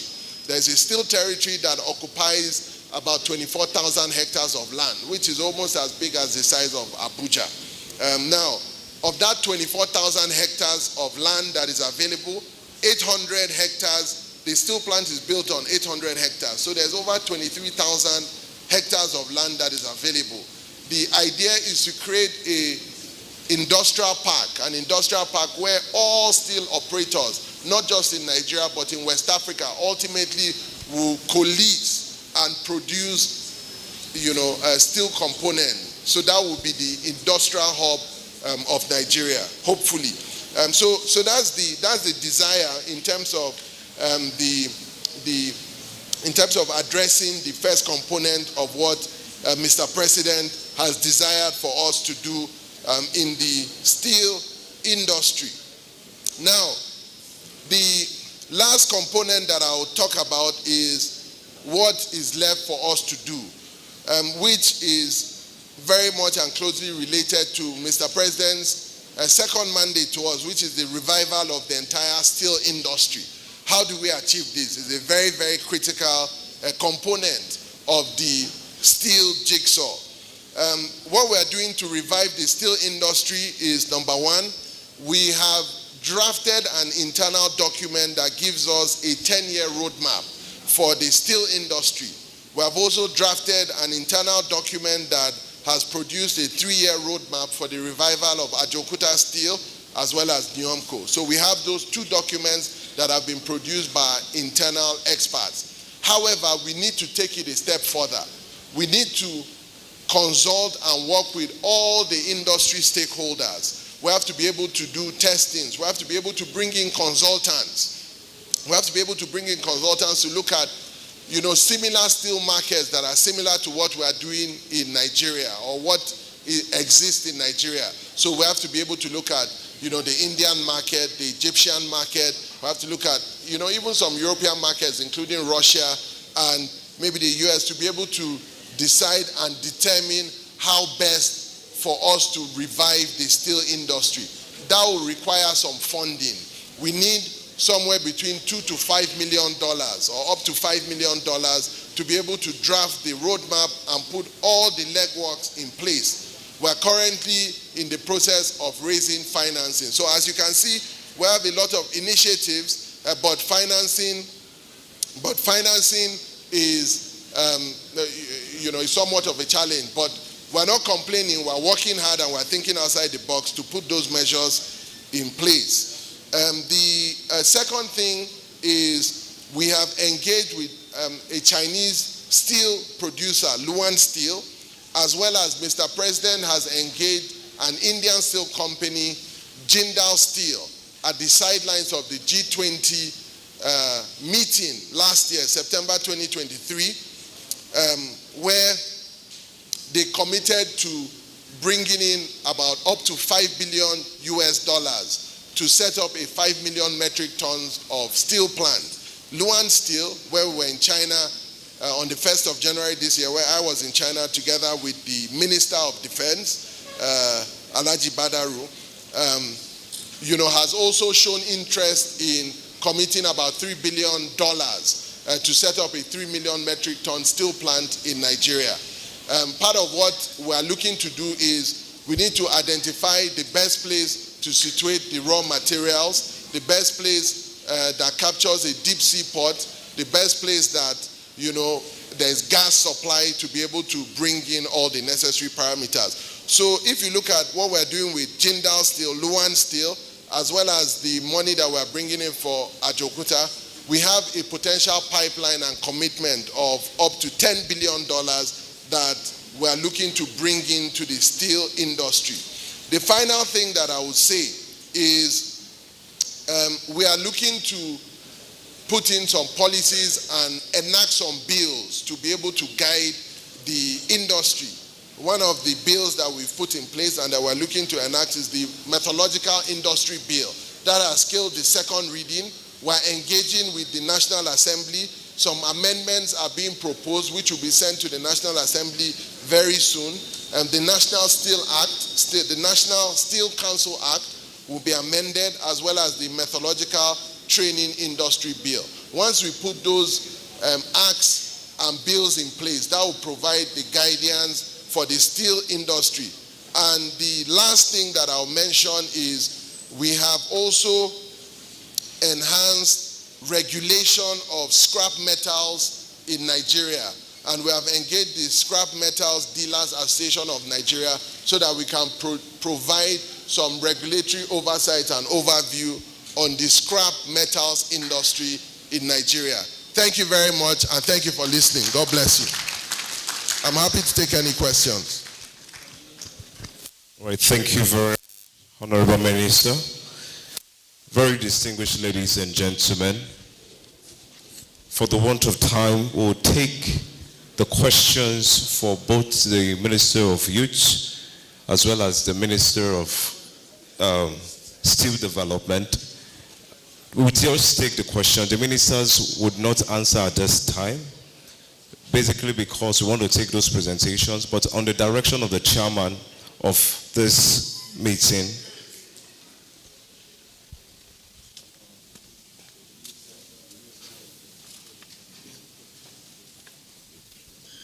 all right, thank you very much. I've just been updated on that before we take the questions, the Honorable Minister of State, Petroleum Resources, Oil, will give his presentation. Then we take the three together so that we can be able to move with the time. With that being said, very distinguished ladies and gentlemen, I invite Senator Heineke Lopobiri, PhD, for his presentation.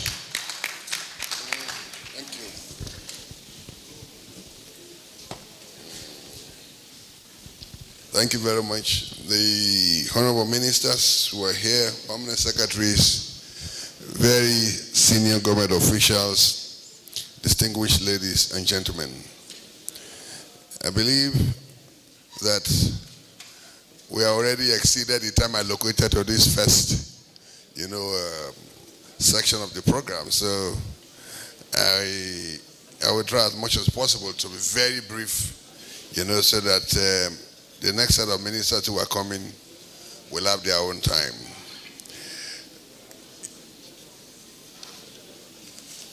So let me go straight to the point. When we were appointed as ministers and were assigned into the Ministry of Petroleum Resources, the President gave us a very specific mandate, and I'm here today to tell you what we have been able to achieve in that regard. Recall that one of the President's cardinal, campaign points, which is agenda number 4, was to unlock, or is to unlock the natural resources of our great country for our national economic prosperity. So pursuant thereto, as ministers in the Ministry of Petroleum, we were asked to, first of all, increase production, ensure that we meet our OPEC quota. Our OPEC quota for the year 2024 is 1.5 million barrels per day.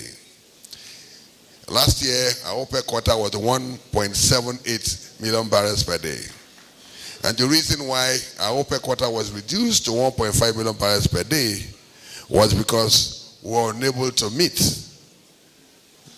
the production of 1.7 million barrels a day. So when we met at OPEC to determine the quota for 2024, they said the previous government signed that whatever we produce as at November 2023 will form a quota for the year 2024. And so we're helpless. As at that time, we were producing less than 1.5 million barrels. At the time we took hold of office, we were assigned into the Ministry of Petroleum, we were doing about 1 million barrels per day. Whereas today, I'm proud to announce to you that we are doing approximately 1.7 million barrels per day. This is inclusive of condensate. There is a difference between crude and condensate. But even for crude alone, we are doing approximately 1.5. But condensate is even higher grade of crude that even sells higher in terms of price than the crude that people popularly, talk about. So as of today, our budget is predicated on 1.7 million barrels per day. But plus condensate, we're already meeting our budget expectations. So I think we deserve a round of applause from you. At least we are meeting our own mandate. First of all, of producing what OPEC has given to us to produce, which is 1.5. We have exceeded it when you include condensate, and so we have achieved that. Our target is to ensure that we produce up to 2-3 million barrels per day. And we have the capacity to do so. Our problem hasn't been capacity. Our problem has been, so many other, factors which I don't want to bore you today. But one of them is the difficulty in evacuation. Our pipelines, some of them as old as 50 years. Some of them as old as the industry, which started in 1956 in Bayelsa. And so, the lifespan of the pipelines have already expired. And so when a young man goes to those pipelines and he just touches the pipelines, they are busted. And so even if you produce, you have the challenge of evacuation. And that is why most of the flow stations are shut down because of evacuation difficulties. But we are addressing those problems. And that is why we are confidently saying that the issue has nothing to do with capacity, but the issue is basically technical and which we are addressing. And by the time we address them, within the shortest possible time, we'll increase production, to 2 million to 3 million. Let me also say, as part of, our achievement, is that when we got into the ministry, one of the biggest problems we faced was lack of investment in the last 12 years. Recall that recently, the global CEO of Total made a statement in Kigali, in Rwanda. And he said, Nigeria hasn't seen investment for 12 years, which is true. But we are already changing the narrative. I was in a meeting with him on Saturday with Mr. President, and all the issues he raised are already addressing. Also to tell you that Total has also shown significant interest in the new bid rounds that have been announced. President approved a new bid round, which we launched in Houston sometime this month, and Total is already expressing significant interest in some of those blocks. So also the other IOCs, which means that the IOCs, we've been able to, rekindle the confidence of the investing community, and they are coming back. Even this morning, I was playing host to the global CEO of Schlumberger. Schlumberger is the biggest oil and gas service provider in the world. Schlumberger, among other companies like the Halliburtons, left Nigeria. Why did they leave? Because the policies were not favorable. They left because some people who were implementing the Local Content Act misunderstood the local content to be substitution of the IOCs. That wasn't the intent. I was in the Senate when we passed that law. The law was to build local capacity to play at their own level. As of today, no local drilling company can go to deep offshore to drill. It's still the exclusive, it's still within the exclusive capacity of the big oil servicing companies to go to deep offshore, where bulk of our production is coming from. It's important to note that over 80% of what is produced locally is produced by the IOCs. And the IOCs themselves have pledged that they are not leaving Nigeria, but they are trying to leave onshore and shallow waters to go to deep offshore, which is beyond our own capacity at the moment. So the point is that we have been able to rekindle the confidence. We have restored the confidence of the investing community in the oil and gas sector. And that is why Halliburton's global COE was here. And that was why the Total global CEO was here last Saturday. And I've met with the global CEOs of Shell, ENI. As I speak now, the team of ENI is still waiting for me in my office. All these are to show that the policies of this government are working. We are already bringing back the investors because they now have confidence in this present administration. So we've done what a government is expected to do to attract investment. Somebody was asking me that Total announced $6 billion of proposed investment in Angola.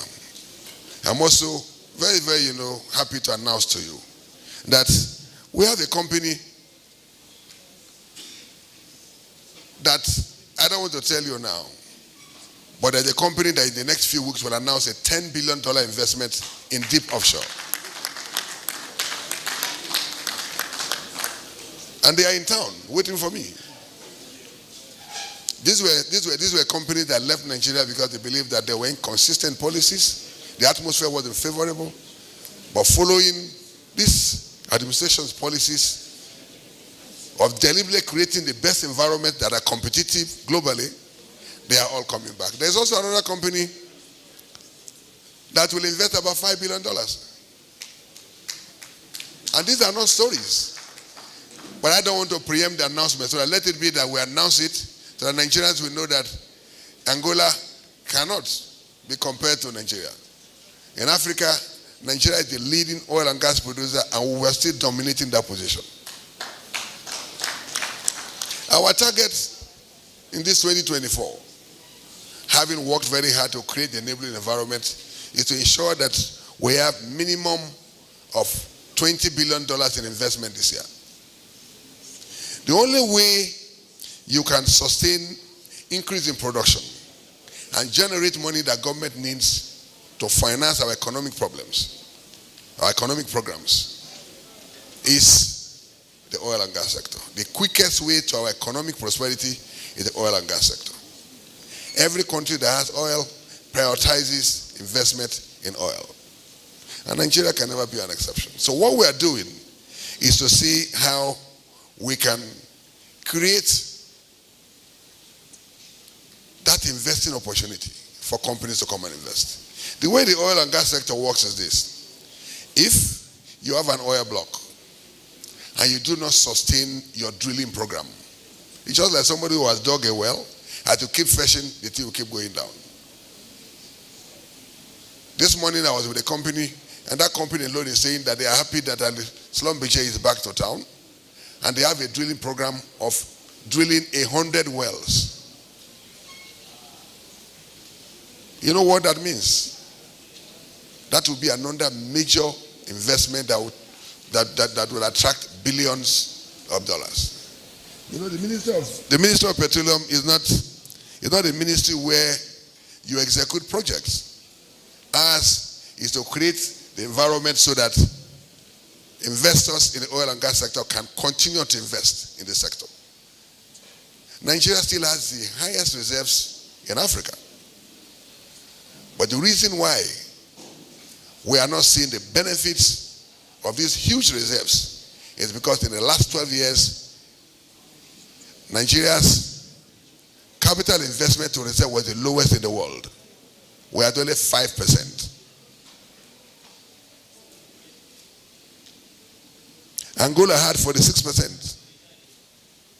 Mozambique had 97%. Guyana had 617%. You ask yourself the question, why did the companies in Nigeria failed to invest in the last 12 years? The reason is simple. The PIA took longer than ever to be passed. And nobody wants to invest billions of dollars in any climb where there's uncertainty. Now we have told them that the PIA is now passed. We have a stable governance structure. We have the best fiscals. And the president has signed executive orders. We have the best fiscal terms that are globally competitive. And we're saying that you have a long history with Nigeria. So come back to Nigeria and invest. And that is why those who want to invest the $10 billion is an old IOC. Those who want to invest the $5 billion is an old IOC. There are also other smaller companies that are coming in. One is in fact proposing to invest $1.6 billion. And I brought NNPC together with them. That is the mandate of the Minister of Petroleum Resources. Our own target is that by the end of the year, we'll have increased production through our sustained investment campaign to at least 2 million to 2.5 million barrels. So that OPEC will be forced to beg us and say, look, slow down. Instead of me going to beg OPEC to, to sustain our meager, OPEC quota. Last year, I practically was begging OPEC. I had to travel to the president of OPEC, who was minister in Equatorial Guinea. I had to go to Saudi ahead just to lobby, because if they wanted to follow what the previous government had agreed, our quota would have been 1.2 million barrels. But I'm happy that at least we are meeting our OPEC quota and we are making all the decisions we need to make to ensure that we surpass this OPEC, quota. I will not bore you, with too many other issues, but let me also, say that one of the reasons why the investing community is coming back is because, as a policy, we decided to eliminate all the bottlenecks. The bureaucracy in the system has been completely eliminated. You will agree with me that some companies will apply to renew licenses, and it will take 1 year to renew a license. Because somebody has to know somebody who knows the minister. But since I came, all that has been eliminated. You don't need to know me before I sign the extension. And I've also told the world that you don't also need to know me before I cancel your own. We must set uniform standards. Just like I don't expect you to come to my office for me to sign your license. If you do not perform according to the terms of your license, we also cancel it. Let us give it to those who have proven capacity, both technical and financially, to explore these oil wells.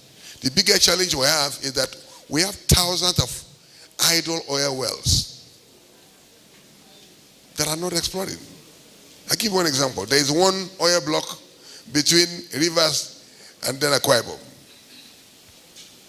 That oil block has 117 oil wells, but only 10 are producing. The rest are just shutting. Why? No explanation. They're in the hands of somebody who may not have capacity to be able to explore. It's just like you have a tenant in a house. You must get a court order before you eject him. We cannot forcefully go in and put new people. So what we have done is to put framework in place to say, look, the PIA gives us authority to say, if you are given license, you have conditions attached to it. If you are not meeting those conditions, we can farm them out and give it to people who have the capacity to be able to produce them. Unless you bring out the crude oil deposit in the soil, there's no economic value. And the good news is that from the projections we have, oil price will still be stable in the next 4 or 5 years. It will hover between $80 to $90. This is the best time. Nigeria didn't make money when every other country made money. Following the Ukraine-Russia war, oil price came up. Every country, Aramco declared over $200 billion in profit. Only Nigeria didn't make money. What we are doing is to rewrite the story. Let us maximize our production, which we are doing, and ensure that Nigerians benefit from these God-given resources that we have. We as I said earlier, today I was with the global CEO of Slumbiche. We are bringing back all the service companies. I'm in touch with all of them. Because the IOCs will complain that, look, if they want to go deep offshore, unless these big boys are there, they cannot do it.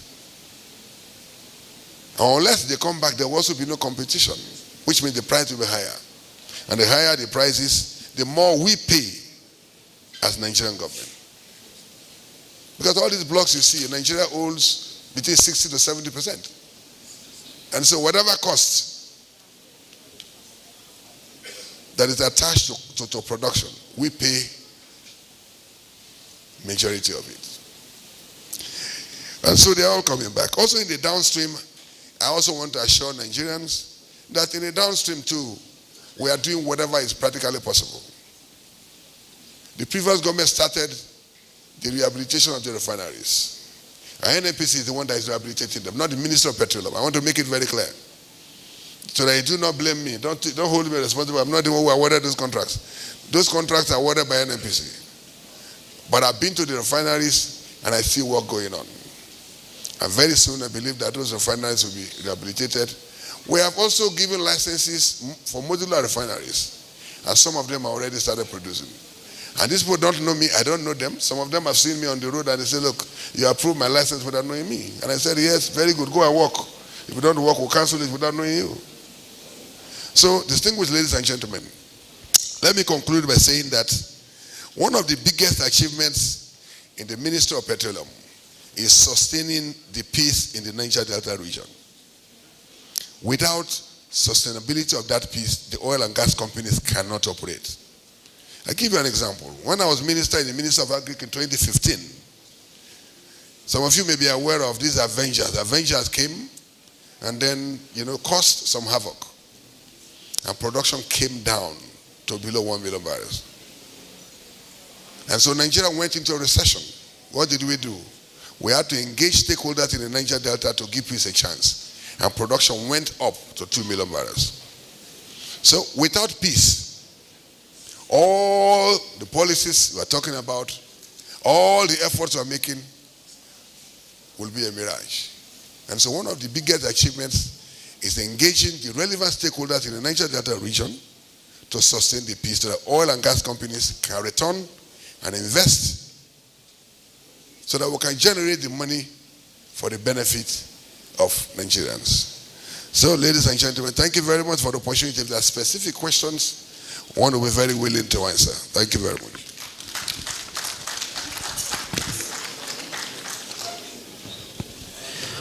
Thank you very much, the Honorable Minister of Petroleum Resources, Oil, Dr. Distinguished Senator Lopobiri. Thank you. We had earlier mentioned about adjustment for question time, but I think it was appropriate for us to take these questions now, and we'll take that of youth development, steel, and then the petroleum resources before we introduce our next speaker. But before then, I'd like to acknowledge the presence of Dr. Henry Alake, the Honorable Minister of Solid Minerals. Please, can we put our hands together for him? Well, thank you very much for... No, I'll call you later. So we are going to have virtually the three topics that have been discussed, or the three ministries that have come to speak to us. Questions for youth development, steel, and petroleum resources. Okay, we have one person here. Let's start with youth development. Okay. The first person here.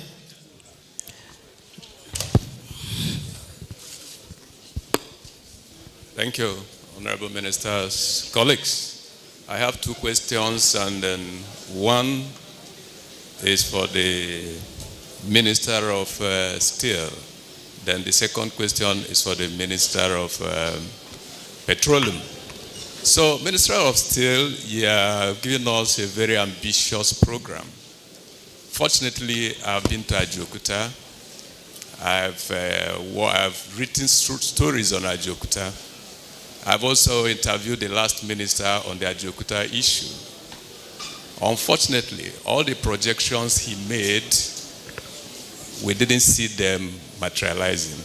You told us that Ajokuta is 98% completed.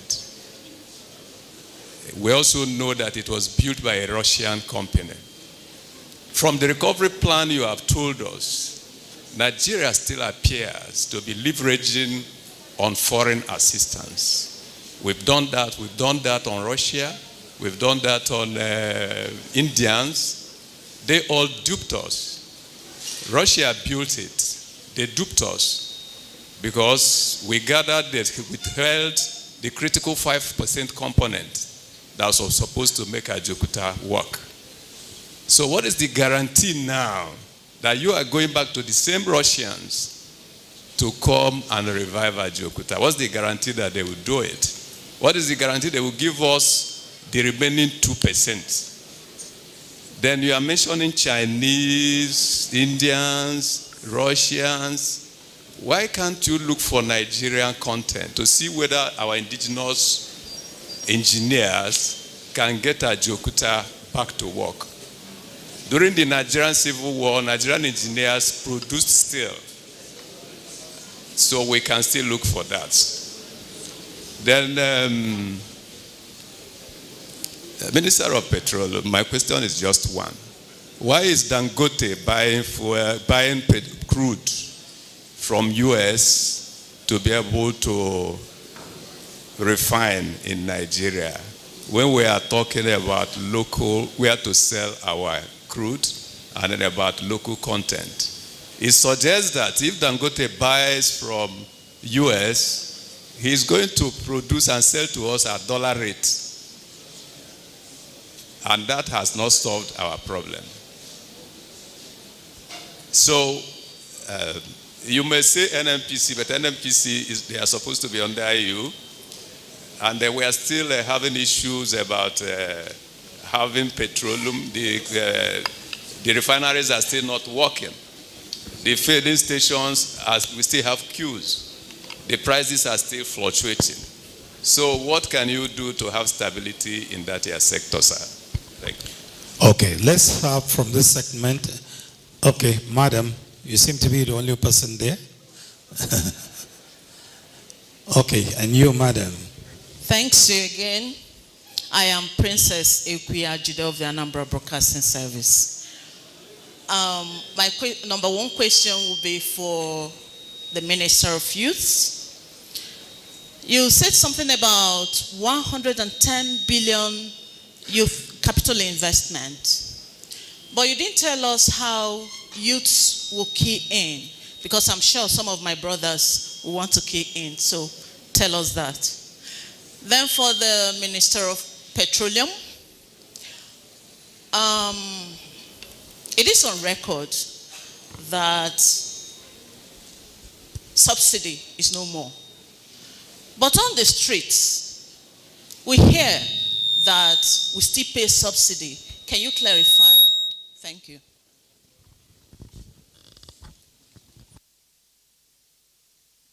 Let's have the lady there.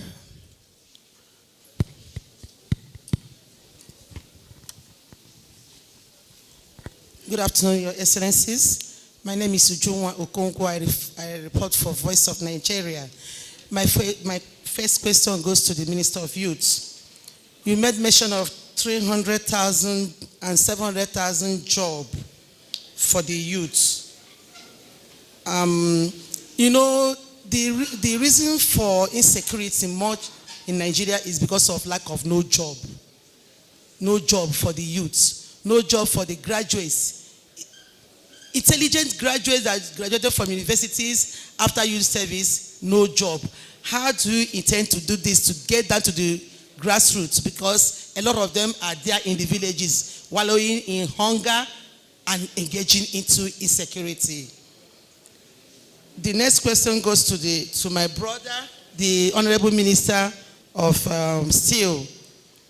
The partnership you talked about, I want to know how long the 2% that is left, how long this will come to be, because from the last administration, when the Russians came, we were told that they are going to complete everything that has to do with Ajokuta Steel Complex. Till now, it has not been completed.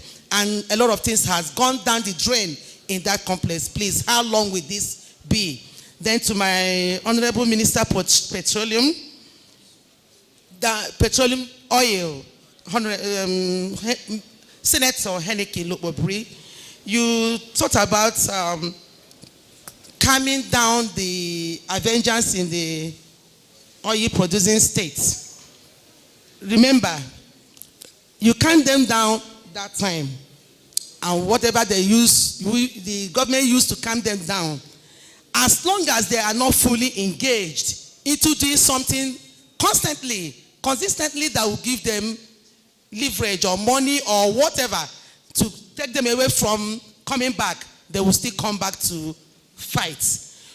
Still go down to insecurity. Please, sir, whatever we know that we do to engage our youth, our graduates, this is the root cause of insecurity in Nigeria, lack of no job. Thank you. Okay, let's have just one person more so that we can take the questions and proceed. There's one person more so that we can have complete 3 questions.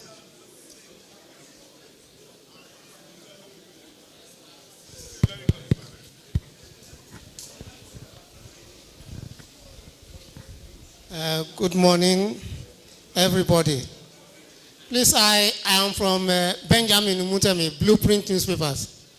I just want to know from the Minister of State Petroleum Oil. Please, I want to know, he did talk about oil wells that are dormant. Can he be specific about the number of oil wells that are still dormant? And also, about the issue of bringing peace to the Niger Delta, I think it will be better for him to really, the minister should be able to sit down with the security agencies, because that is very fundamental in whatever they do. Because I've been there severally and I saw what went down there, and without the cooperation of the security agencies, we might still continue to shout oil theft and what have you. Thank you. Thank you very much.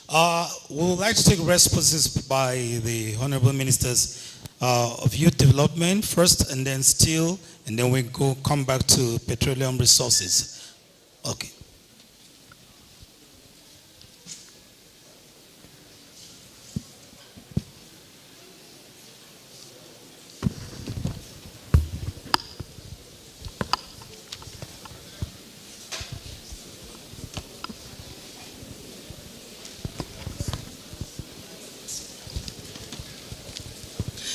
Good afternoon once again, everyone. The question from Madam Princess, I believe. Yes, thank you very much for that question. The 110 billion naira that was approved for the 2024 fiscal year of the Nigeria Youth Investment Fund, the restructured Nigeria Youth Investment Fund. Well, how do young people key in? Well, the first phase is, like I said in my presentation earlier, that we reviewed the fund and we ascertained that the most practical way and the most impactful way to disburse the fund is first to cluster young people with the purpose of developing enterprise in priority sectors, such as the blue economy, green economy, the creative sector, the digital economy, space, agriculture. So these are priority sectors of the economy. And of course, the extractive, like the mining sector as well. So it's only when we cluster young people that we can leverage on economics of scale and also leverage on commodities of comparative advantage. That way, government investments will translate to greater impact. If we have, for instance, 5,000 young people clustered in a particular location. And this also speaks to how the grassroots can also be impacted by this initiative. A lot of our grassroots have vast land for agricultural initiatives, for agricultural practices rather. And at this grassroots, if we engage a number of young people, say 5,000 to 10,000 young people, lay the necessary infrastructure for them to start to cultivate, add value, there will be jobs created across value chains of commodities of comparative advantage or competitive advantage for all geopolitical zones. And this will also go a long way to curb rural-urban migration, like we said earlier, that a lot of people want to migrate from the rural areas to come to the cities, and they come to the cities and they might not even find jobs. So we are settled with the responsibility of developing and promoting enterprise for young people, to be a catalyst while you're making young people at the core, the catalyst of economic development. So this will be driven to the grassroots. This goes a long way to respond to the two questions. On that note, I hope I have done justice to your question, madams. Thank you very much.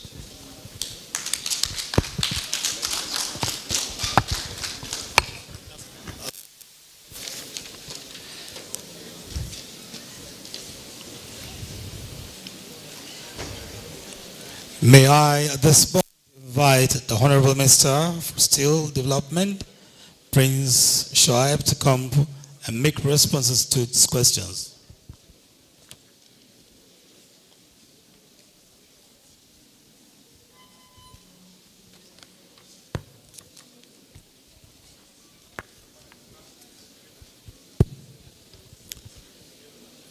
Thank you very much. I believe I had about 3 or 4 questions, and I would attempt to answer those questions. The first gentleman raised the question around Ajokuta Steel being 98% complete.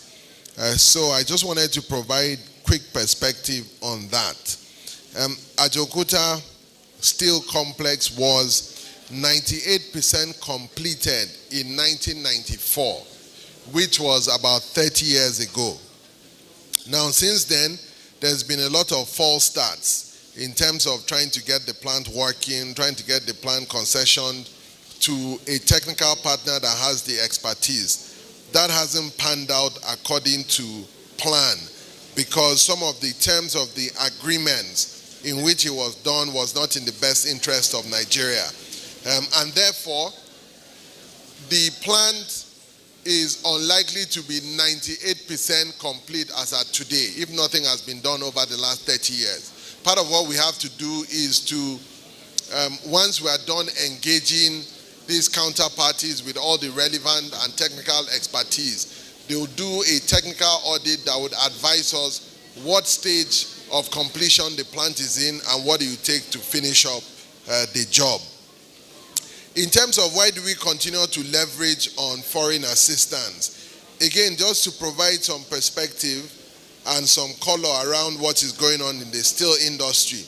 There's about $4 billion worth of steel that is being imported into Nigeria on an annual basis. What that means is that if our local steel producers are able to meet the demand or produce the required standards and qualities, then that amount would have been significantly lower. There are a lot of local indigenous players that are doing fantastically well, but we have a long way to go, broadly speaking, in the steel industry. We still need a lot of technical expertise.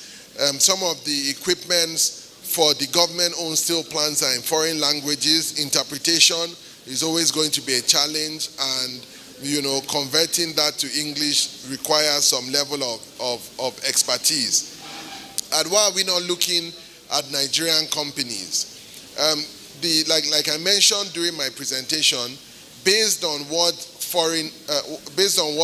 technical experts have adduced and what they have seen and recommended, we need a minimum of $2 billion to revive Ajokuta. I would say that local players don't have that kind of money. It's a significant amount of money. We're talking 3 trillion naira. Is a huge amount of money. Even if you try to raise it from local banks or local financial institutions, you struggle significantly. Hence why we're partnering with foreign companies. However, the foreign companies that we're partnering with would also have some Nigeria component in them. So the guys that we're talking to forming a consortium with, Nigerian companies, or there's a Nigerian component in there. And then lastly, the 2% that is left for completion, how long would it take to be completed? I think Princess asked that, and I think I had answered it earlier. It was 98% complete in 1994. Today is significantly lower. A lot of work is required to get it up and running. It's a challenging industry, and the task at hand is significant and is difficult. But is it doable? The answer is yes. Has the president showed commitment? The answer is yes. And no other commitment can be bigger than the creation of the Ministry of Steel Development, to show intent and to show political will. Thank you very much. Thank you very much, Honorable Minister of Steel. May I at this moment invite distinguished Senator Lopobri to respond to questions that were just asked. Thank you. The first question has to do with whether Dangote is importing crude from the US. Let me say categorically that I'm not aware that Dangote has started importing crude from the US. What I do know is that if we do not have crude enough to supply Dangote refinery, and the refineries were rehabilitating together with the modular refinery, they have to get feedstock from somewhere. That is inevitable. But as at today, I'm not aware that Dangote is importing crude from the US. And that's the reason why we're talking about increasing production.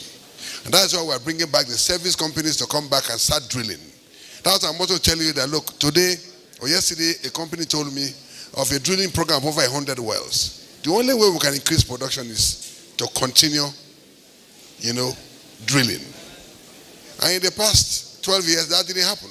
But it has started happening in significant numbers under this administration. So I can assure you that there will be no basis for anybody to import crude, because we'll be able to supply the feedstock for all the refineries that are located in Nigeria. If we see queues in fuel filling stations, that doesn't mean there's any scarcity. Fuel is cheaper in the NNPC filling stations. And so when you are driving and you see queues in some filling stations, it's not as if there's any scarcity. But the price between, what PMS is sold in the NNPC filling stations and the ones owned by IPMA members is made between the neighborhood of 60 to 80 naira per liter. And so some people may prefer to go and queue under the NNPC filling stations to buy at a cheaper rate. That doesn't mean there's any fuel scarcity. This is the one government that has been able to ensure that there is sustainability in the supply chain, particularly, for PMS. You can recall that before now, it was a perennial problem. Every year, you will see during the festive period in December, there will always be queues. But journalists, I asked you, go and investigate. Last year, there were no queues in this country for the first time. That happened not by accident. It was because of deliberate effort made by this government to ensure that there is product affordability and availability. That is in respect of that. On the issue of whether there is subsidy or not, I think that all of us in Nigeria know that from the very first day the president, took out of office, he said subsidy is gone. And I can confirm to you today that subsidy is gone. But the point must be made that, look, all over the world, government finds a way to subsidize, maybe not fuel, but agro products. Are we not subsidizing food? We are finding a way to subsidize seed supply. We are finding a way to subsidize, fertilizer supply. There is some way. There's no responsible government that will not find, one way or another to be able to, ameliorate the sufferings of our people. But officially, there's no subsidy. Government is not paying subsidy. So please, I want that officially clear that there's no subsidy, in the country as of today. Somebody talked about, peace in the Niger Delta. Peace in the Niger Delta is as a result of collaboration between the security agencies and those of us in the ministry and other stakeholders, including the industry players. All of us are on one accord. working tirelessly to ensure that we work together to ensure that we sustain the peace for the oil and gas companies to operate in the Niger Delta region. Somebody asked a question about the number of oil wells. There are thousands of oil wells. I cannot stand here and tell you how many thousands of oil wells are shut in. But the problem we have is that bulk of our oil wells are not producing. And what we are doing is to ensure that we bring them back to production so that we can increase the number of barrels that we can produce per day. I hope I've been able to answer your questions. Thank you very much.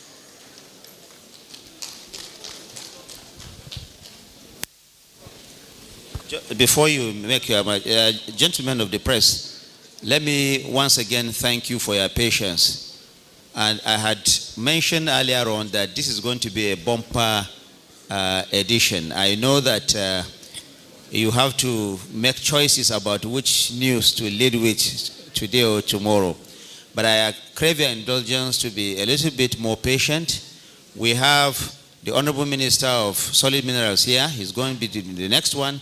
And then we have the Minister of Defense, the Minister and the Minister of State Defense, together with the Chief of Defense Staff, already in the waiting room. So they'll also come here. But I assure you that once they come, in another 1 hour or so, we should be done for the day. So I crave your indulgence to please be a little bit more patient.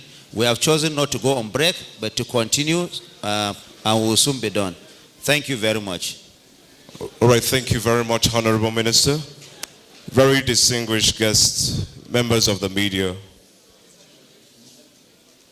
Members of the media, permit me at this time to invite to the microphone for his presentation the Honorable Minister of Solid Minerals Development, Dr. Henry Dele Alake. Please, a round of applause for him as he comes to the podium for his presentation.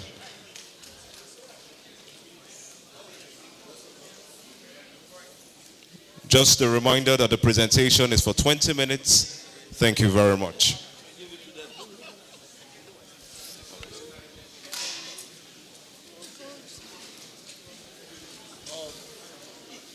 Where are the ministers? Are they coming in now? Okay. Good afternoon, ladies and gentlemen of the media.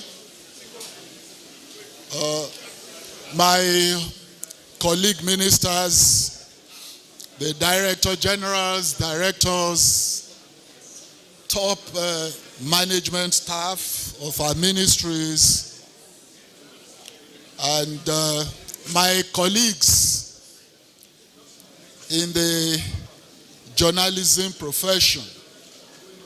Actually, it gives me very great pleasure to be here with you and to make this presentation on the first anniversary of this administration.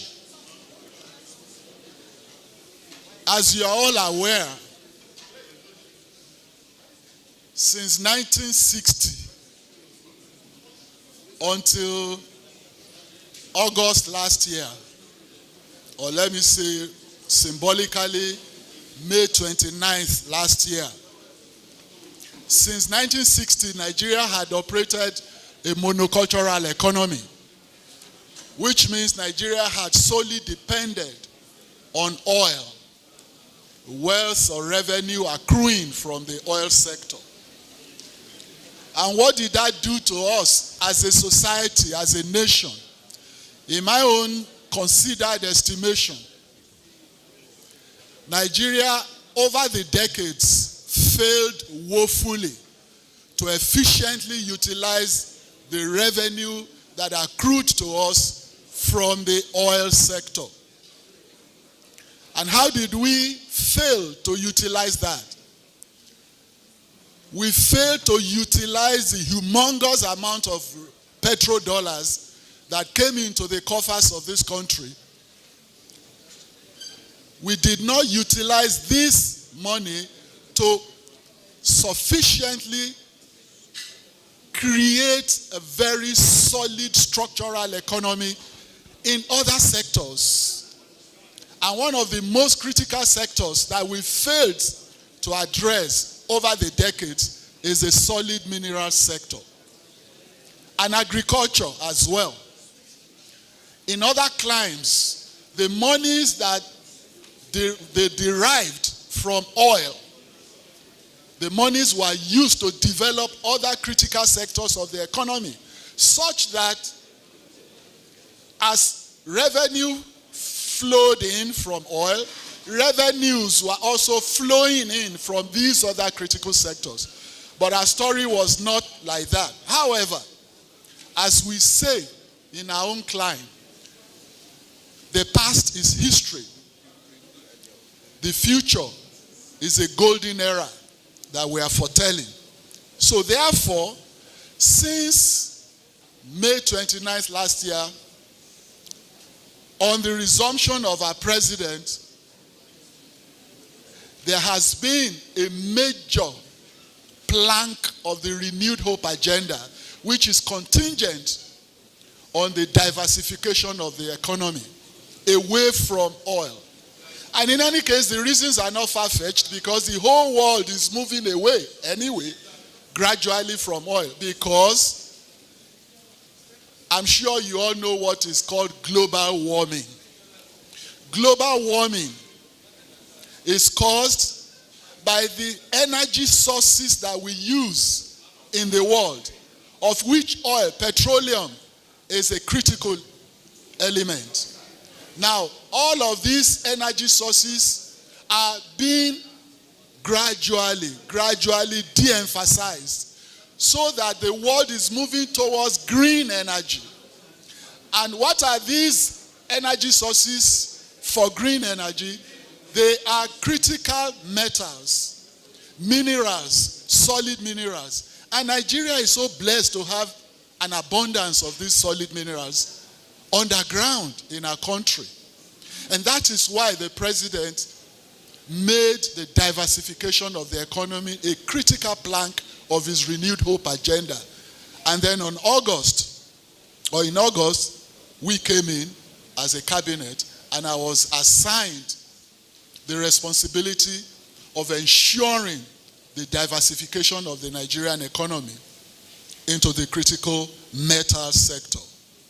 So therefore, it is my pleasure today to present to you the modest but impactful achievements that the Renewed Hope Manifesto of the President and our party, APC, recorded in the solid mineral sector, which I superintend over as a minister.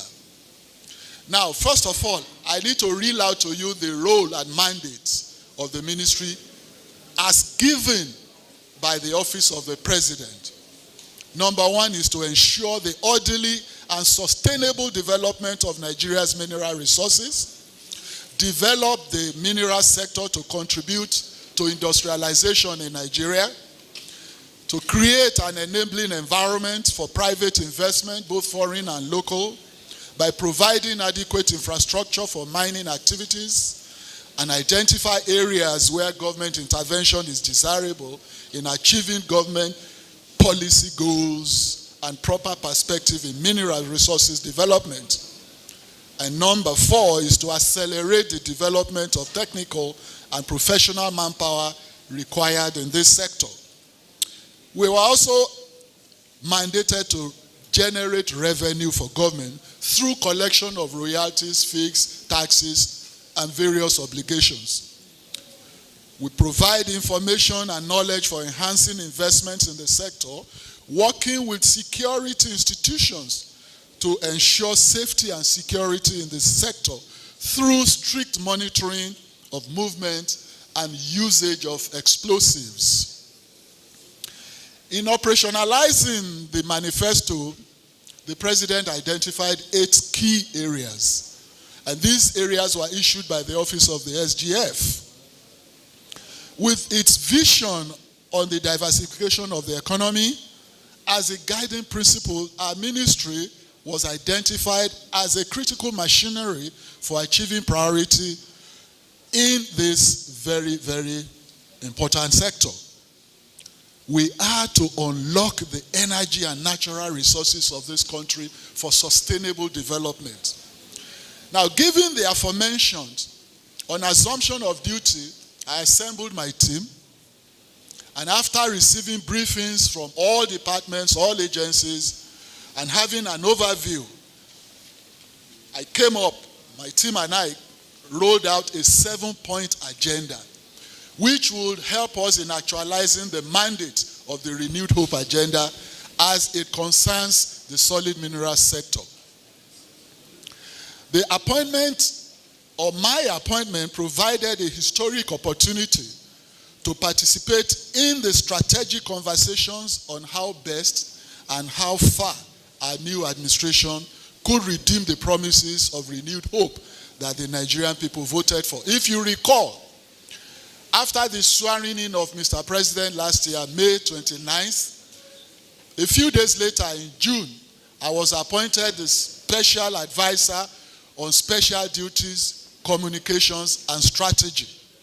And it was during this period that we held very critical conversations amongst the very powerful policy makers in the country, in the administration, and fashioned out the various manifestos for each ministry, and then decided and designed the structure of government as we have today.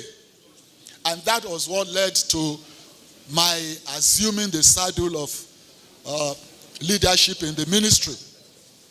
It was therefore in the course of discussions that it became very clear to us that in unlocking the wealth underground, we had, or the president rather, had to look critically at the choices of people to give this responsibility. The person to assume office had to have certain criteria: character, integrity, credibility, and the passion and a sense of mission that is necessary. So, in rolling out my 7-point agenda, one on their list is the establishment of the Nigerian Solid Minerals Company. You can call it a corporation or a company, but it's Nigerian Solid Minerals Company. Now, this company is to engage in joint venture partnerships with the big players in the solid minerals sector on behalf of Nigeria. We had something like that years back, but it went defunct.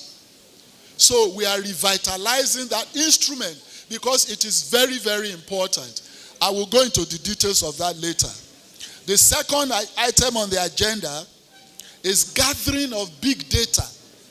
Now, without the gathering of data, geoscientific data in the solid mineral sector, you cannot talk of attracting investment, whether local or foreign investment. Because any investor wants an efficient data, and the data is information about the type of minerals, the volume of minerals, where they are, the tenure or the longevity of the minerals. These are critical information that any investor anywhere in the world requires to make an informed judgment, investment decisions. So, gathering of the big data now forms a critical item on our 7-point agenda. Another one is to promote international investment. And another one, which I mentioned earlier, is the joint venture partnerships with mining multinationals. And then, of course, the fifth, securing the investment environment with mine surveillance police, and of course, injection of large dosage of technology. And sixth, formalization of artisanal miners into cooperatives. And seven, the socio-economic development of the mining communities. And this I will go to later, has been a recurring decimal in the architecture of insecurity in the solid mineral sector. So combating illegal operations, illegal mining, banditry, terrorism, kidnapping, and all sorts of nefarious activities associated with the sector became a sine qua non for the success and development of this sector. I will go into the details. Number one, the establishment of the Nigerian Solid Minerals Company. Our ministry initiated the necessary legislative framework for the establishment of the Nigerian Solid Minerals Development Company through the proposal seeking budgetary provision for approval in the 2024 budget. The ministry is grateful, therefore, to the committees on solid minerals, both in the House of Reps and in the Senate, for their unalloyed support in ensuring that our legislative framework is fast-tracked. In February this year, the House Committee on Solid Minerals organized a policy dialogue on the draft bill to set up this minerals company. This 3-day robust discourse shed more light on the vision and mission of the NMCDC as a private sector-driven corporation that will be structured to have not more than 25% of federal government shares, 25% to the Nigerian public, and 50% to the private sector. Now, this is very significant. This company we are proposing for this sector is ostensibly or superficially to look like NNPC, because NNPC is intervening on behalf of the government. So this proposed company is to intervene in the solid mineral sector on behalf of the Nigerian government. However, that's where the similarity ends. The structure, the equity structure of our own proposed company is vastly different. Our equity structure is to make it substantially owned and driven by the private sector, so that we can leave an enduring structure in place, an enduring legacy for future governments coming after us, such that no government after us will be able to exert any political influence in terms of the managerial efficiency and proficiency of running that company. And that is why we are ensuring that 50% of equity will go to the private sector, 25% to the federal government of Nigeria, and 25% to members of the public, anybody who desires to own shares. Now, this company, as I speak here, is in the process of maturity, and in due course, I will have the honor and privilege of announcing to you that that company has been fully established and is on stream. We have the mining cadastral office, which is really in charge of licensing of applications in the mining sector. Now, the MCO, we call it the MCO, is mandated to administer the issuance of mining license. And it has been repositioned in the last 12 months since we came in to increase its revenue generation capacity.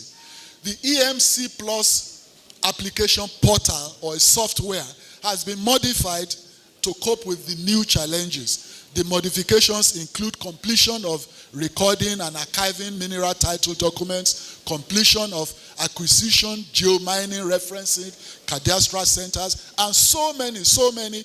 Time will not permit me to reel out the so many initiatives that we have put in place in the licensing of applications to make it easier for applicants, and of course to enhance the ease of doing business in the sector.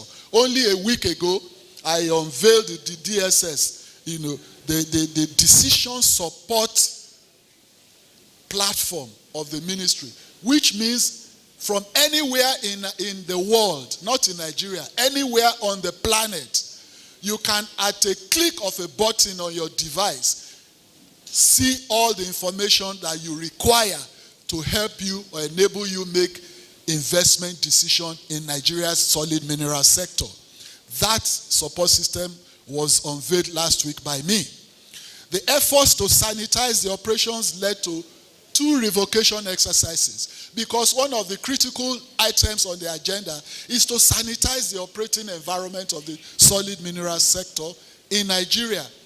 And towards this end, we discovered on assumption of office that we had a number of people, Nigerians or non-Nigerians, holding titles and failed to remit the normal civic obligations to government, like paying their royalties, paying their taxes, paying their fees, even renewal fees, annual renewal fees, that are as little as 200,000 naira, whereas these people were making away with billions from the Nigerian economy. So that led me into revoking 1,619 licenses by November last year to send a strong signal that there is a new sheriff in town. It can no longer be business as usual. We are sanitizing the operating environment of the solid mineral sector to enable it assume its pride of place in contributing significantly to the GDP of this country. So we weeded off over 1,600 licenses of operators who failed to meet their obligations to government. Again, just about a few weeks ago, I also had cause to revoke another set of over 900 licenses that had been dormant. Some people applied and got approval for licenses and kept the licenses. Some speculated with the licenses, took money from financial institutions, did not go into the operations of the mining, but used the monies for other things. So I revoked over 900 of such a few weeks ago. These were efforts to sanitize the operating environment of the sector. And believe me, since we did that, more serious investors are coming into the sector, both local and foreign. And at the last count, we had about almost 10,000 applications since we assumed office, fresh applications. And we've approved over 4,000 of such, which means there is a quantum leap in the investment that is coming into the sector, invariably generating more revenue into the coffers of the Nigerian government. I'm told that time is up, but I have a legion of statistics and data to reel out to you, to show you in concrete terms, in empirical formula or format, that there has been a remarkable increase and success of our efforts in all ramifications. One, we have succeeded in opening up this sector, both locally and internationally, that even we raise the consciousness of the average Nigerian to the economic potentialities of the solid mineral sector. Today, unlike a year ago, I receive, and most of my staff receives, video clips from members of the Nigerian public telling us that there is a truck carrying minerals from one location to the other. This is a testimony to the consciousness of Nigerians, which was not there a year ago, because of our aggressive marketing, and riveting attention, national and international, onto this sector. Now, again, our marketing of our 7-point agenda internationally has started to resonate. In Riyadh, early this year, I went there with my team to the Future Minerals Conference and presented Nigeria's 7-point agenda for sustainable development in the solid mineral sector. And one of the very significant items of that paper I presented is the issue of local value addition. I made a passionate case there that no more will we allow anybody to cut away our raw minerals out of Nigeria without processing, without refining, without local value addition, without multiplier effect to the economy. And when I presented that in Riyadh, all the African ministers of minerals there became so excited and therefore formed the African Mineral Strategy Group and immediately elected me, Nigeria, as the interim chairman or pro tem chairman of that body. So that shows you the proficiency and efficacy of our policy initiatives in opening up the sector, such that it's no longer even restricted to the confines of Nigeria, but is resonating all over Africa. And today, as the chairman of the African Mineral Strategy Group, all our plans and programs are being replicated in other African countries.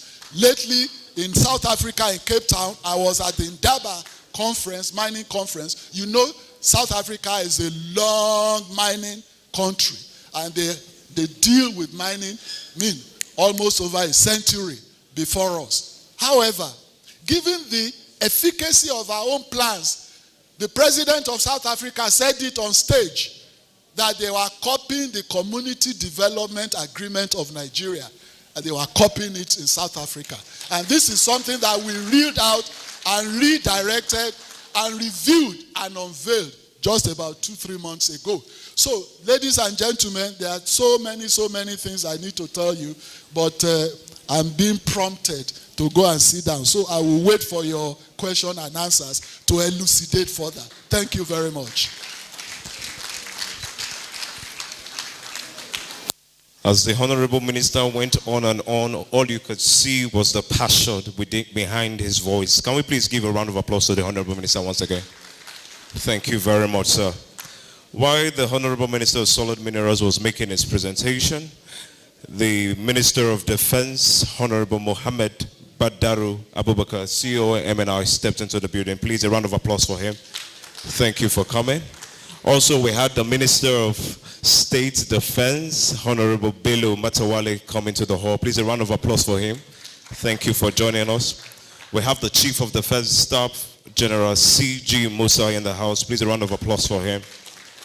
And we have the Permanent Secretary of the Federal Ministry of Defense, Dr. Abubakar Ibrahim Kana, MNI. Please, a round of applause for him. Thank you for coming. With that being said, very distinguished ladies and gentlemen, I want to appreciate you for your time so far. Next up is the Honorable Minister of Defense to give us his presentation. Please put your hands together for Honorable Mohammed Badaru Abubakar, CON MNI. Please, a round of applause for the Honorable Minister of Defense.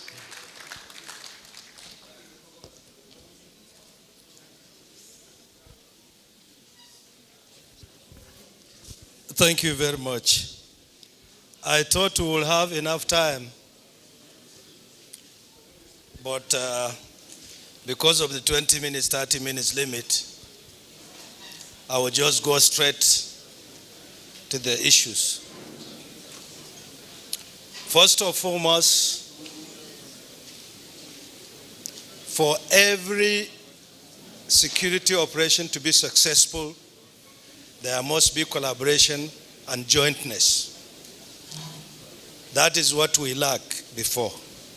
But the renewed hope agenda brought all the security agencies and agencies that have to do with security together and create synergy among the security agencies.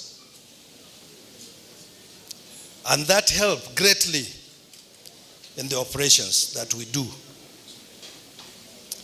The Chief of Defense Staff, the Chief of Army Staff, the Chief of Naval Staff, and the Chief of Air Staff are working together day and night as against what used to be. And that was hampering productivity and efficiency in operation. This was achieved in a very short time. But we really have to thank the President for his choice of the officers manning security agencies in the country. In addition to the military, we have close collaboration with the Office of the National Security Advisor, the police, the civil defense, and all other military, paramilitary, and security enhancing agencies. This has translated to tremendous progress during this last 1 year in view. You will all agree with me. Those from Borno, they have enjoyed their Salah, the last Salah, freely. Those in Zamfara, most part, are calm when compared to the previous issues that are there. And in this time, because of the synergy, we were able to neutralize more than 9,300 bandits and insurgents. About 7,000 arrested, while we rescued 4,641 victims of kidnapping. That is in just 1 year. We have also arrested 4,882 assorted weapons and 83,900 assorted ammunitions just in 1 year. And among those that we neutralize are bandits that you hear, are bandit commanders that command hundreds of foot soldiers. The names like Ali Kawaji, you all know him. It's been neutralized. Notorious Damina has been neutralized. Isiaku Bateri, neutralized. Bello Dangote, Osani Dangote, neutralized. And host of lot of others. We have neutralized no less than 20 commanders that command armies of insurgents and terrorists just in 1 year. And again, in our effort to improve the production of crude oil, which I'm sure the Minister of State Petroleum has explained the increase that we have in the production of crude oil. We were able to arrest 1,437 people, 363 neutralized, and we have freed in the Niger Delta 245 captives, those that are hostages. We destroyed 3,051 dog feet for illegal crude production. We destroyed 1,276 boats, 3,924 storage facilities, arrested and destroyed 408 vehicles, and 2,716 cooking ovens. So most of the illegal refineries are down now. And in addition, major vessels have been arrested. Vessels like Sweet Harbor Spirit, MT Senel, MB Tokito, and many others. And this has helped greatly to improve our crude oil production. And this is because of the synergy that President Bola Ahmed Tinubu enjoined us to work together to deliver and end insecurity. And we have been also working with regional security agencies and countries around us to improve the security situation. For instance, as of today, we are conducting Operation Desert Sanity 3 and Lake Sanity 2 with the Republic of Chad, Cameroon, and some representative from the Benin Republic. And this shows how we collaborate with neighboring states to fight insurgency. And in addition, we have arrested in conjunction with those countries many terrorists and many weapons and drug traffickers. I'm sure you have seen a lot in the news. This shows the collaboration that we have between our neighboring countries as being efficient and helping us to reduce the influx of small arms and light weapons. President also supported the troops to enhance their capacity. You are all aware, because it was news then, the 2023 supplementary budgets that have seen huge allocation to the Ministry of Defense, thanks to Mr. President. That has helped us procure and upgraded a lot of our equipments. Time will not permit me to rail them out. But that has also enhanced our efficiency and has boosted the troop morals. You also are aware that the president signed the DICOM bill that help us to produce locally what we need in the fight of insurgency and criminality in this country. We have seen discussions around the production of weapons, and we are in talks with more than 50 private companies in Nigeria and abroad that are interested in producing weapons. And 13 out of them have already started production or about to start production. We know April, for example, in Lagos, they have started the assembly and production of armored carriers, safety equipments, radios, and others. Also, Proforce in Ogun are producing armor carriers, and they have invested heavily in the production of drones, and they are on the testing mode now. So many of them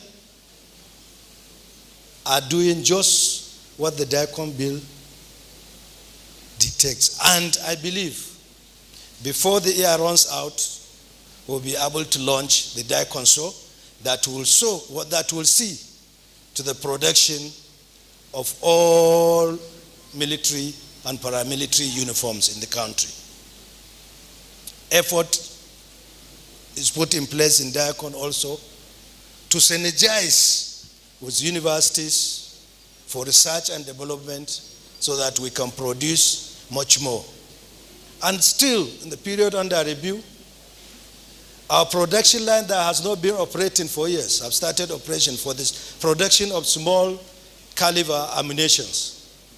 We are currently producing, and more factories for the production of arms and ammunitions are coming in the next 1 year.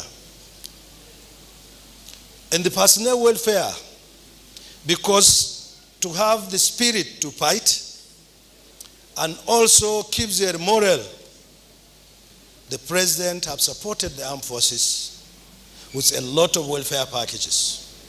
Their salaries and allowances are paid as and when due. They are being funded adequately to take care of the troops out there, and also to provide for their accommodation and to provide for their training. And that has helped us to boost the morale of our troops heavily. And in the period under review, we believe that security is a whole society issue. So it has to have a whole society approach. And that is translated in the Renewed Hope agenda, because all the deliverables are linked to enhancing security, taking care of people's welfare so that we reduce the incidences of insecurity. And that has been happening. So we have close collaboration with Ministry of Interior, Ministry of Humanitarian, other service agencies that provide for the welfare of the people. So that we target those areas that have suffered and see how we can help and support their livelihood. And we have been having meetings also all around the country to involve the community, to take ownership of the security, to give us information, to pass intelligence, to deprive the bandits and terrorists from taking over our country. And I'm happy to say we are getting good response from the people. all these bandits and the successes that we have, most of the informations come from the community. And we are doing a lot, meeting with the clergies, the traditional institution, the civil society organization, and of course, individual communities to support us so that the whole society approach in tackling security can be achieved. The road ahead, I want to assure you, we'll continue to pursue them and we'll continue to work diligently until we end this thing in no distant future. Because the instruction from Mr. President is always, when are you going to end this thing? And we keep telling him, in no distance future, we will end it. We have the equipments, we have the personnel, their morale is boosted, and the community are supporting now. And we will continue to push and target those that will repent. We take them, because even in the last year we have seen over 90, around 100,000 surrenders by Boko Haram and Aswam, and we expect to see more. So those that surrender, we take them. Those that refuse to surrender, we fight them and fight them hard.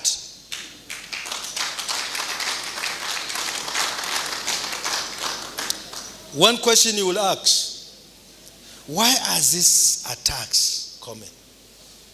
But I think most of you that lives in the riverine areas, in the villages, and these attacks happen around local governments that have forests. These people run and hide in the forest, come out on motorcycle, attack a community, and run back. But we are deploying technology today so that we can see them coming and take care of them before they attack our people. And that is in place, and we will continue to fight, and we will continue to deliver. And I assure you, the successes that we have enjoyed in the last 1 year will be replicated, and we will do more in the next year, because even the recruitment has improved for the armed forces. So we are continuing to recruit more and more so that we will end the insecurity in this country. Both our sister agencies are recruiting: civil defense, police, then the military. And President has approved that we recruit so that we improve the boots on the ground, and also deploy technology heavily so that we can end the insurgency. What I want to assure you is that the successes we had in the last 1 year, we will do more, and we will continue to fight, and we will end this thing in no distant future. I want to stop. Thank you very much.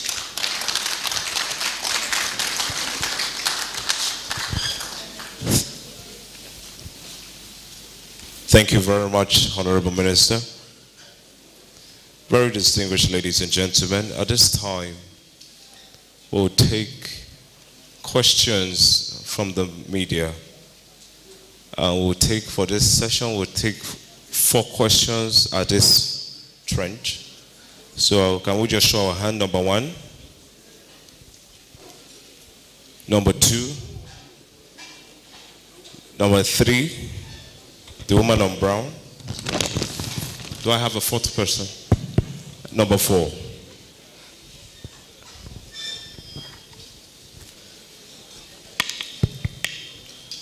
Good day all. My name is Amadine Uyi. I'm with New Central Television.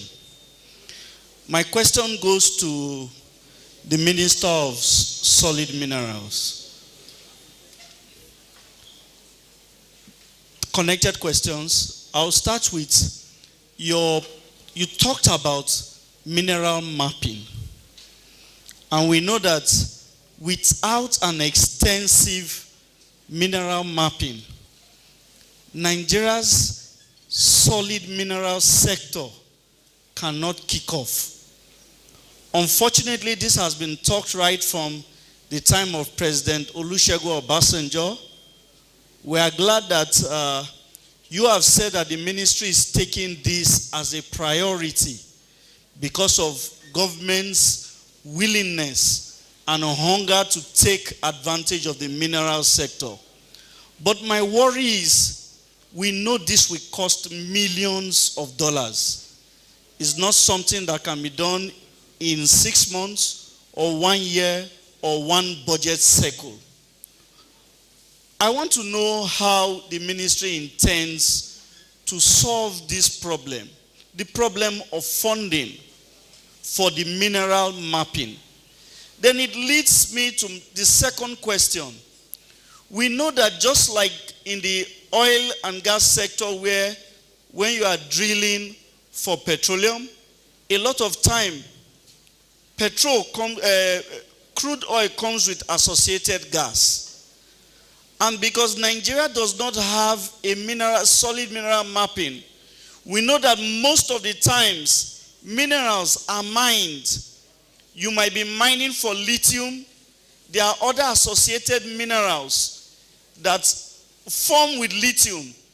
And without a mineral mapping, the country is left at the hands of the miners, who most of the time do not declare to the federal government that while mining for tin, they come across these other minerals. I want to know how the ministry intends to solve this problem, because it is the root cause of the problem that has to do with smuggling of other associated minerals outside the country.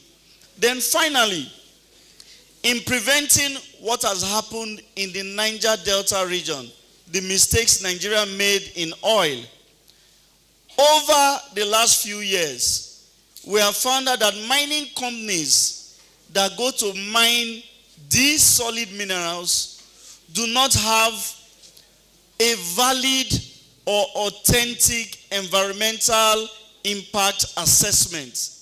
Therefore, the dangers fall on the community.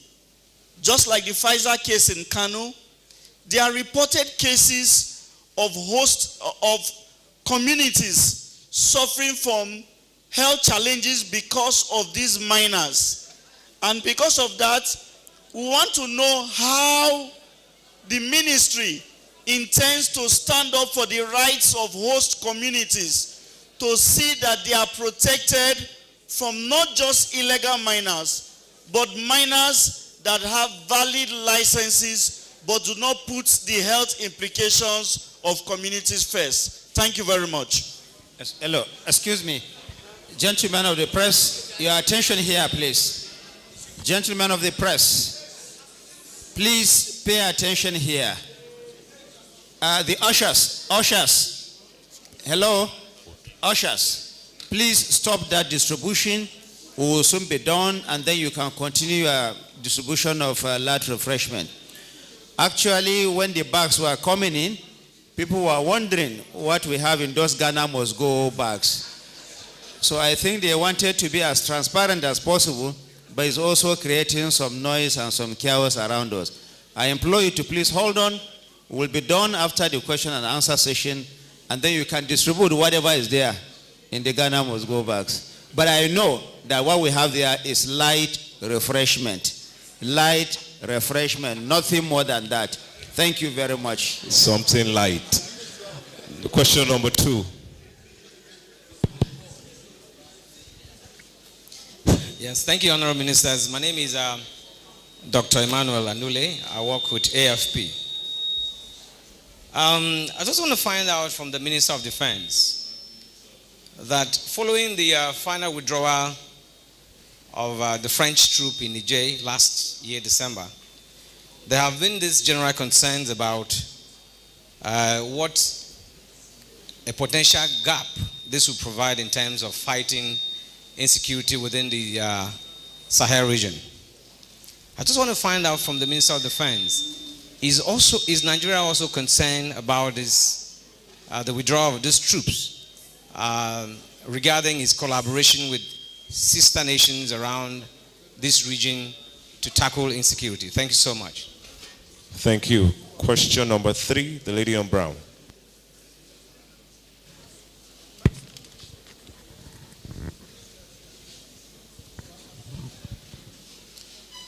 Good afternoon, Honorable Ministers. My name is Juliana Taiwo Balonye of the Sun newspapers. My question goes to the Minister of Defense. I would like you to help me understand how Nigeria intends to tackle climate change, environmental degradation, and at the same time, you are destroying crude oil theft, the boat. I want you to help me understand that. What is the implication? What does it take to keep this crude? It's stolen, it's recovered. Why destroy them? Thank you.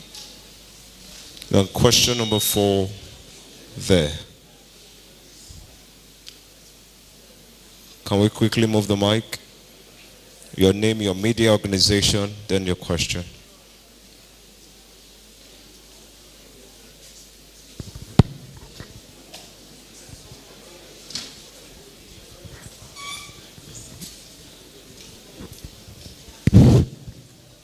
Honorable Ministers, my name is Adebayo Bodorin from AIT Repower. My question goes to the Minister of Solid Minerals. There has been reports about insecurity being fueled as a result of mining in some parts of Africa, and Nigeria is also not an exception.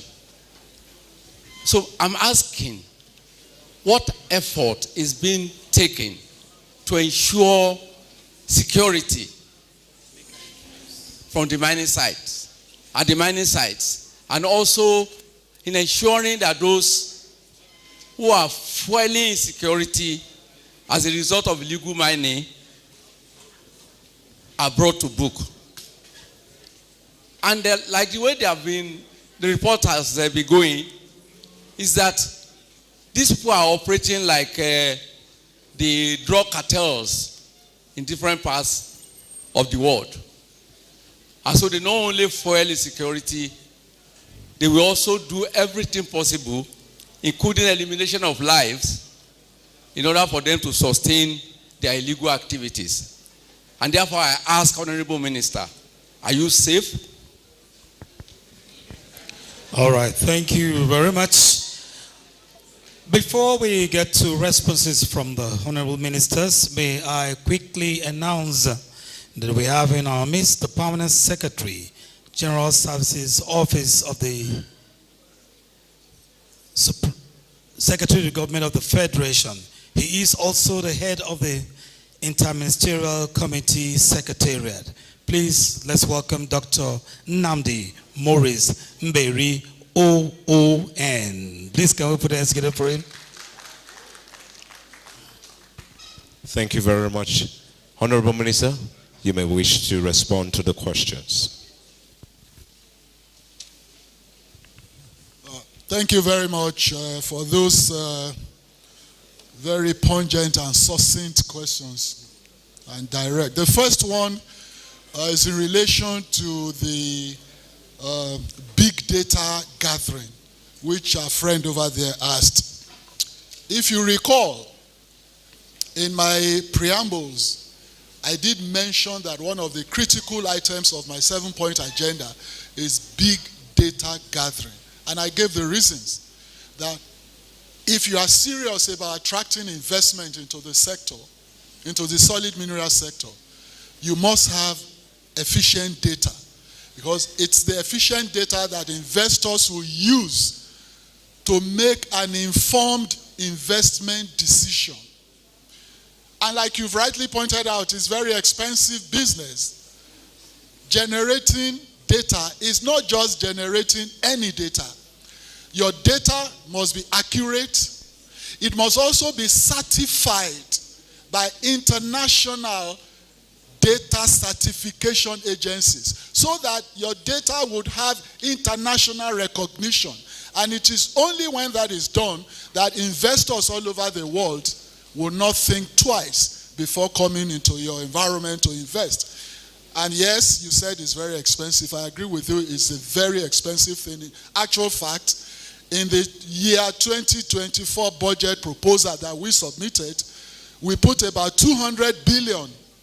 We asked for 200 billion for exploration. And that is data gathering.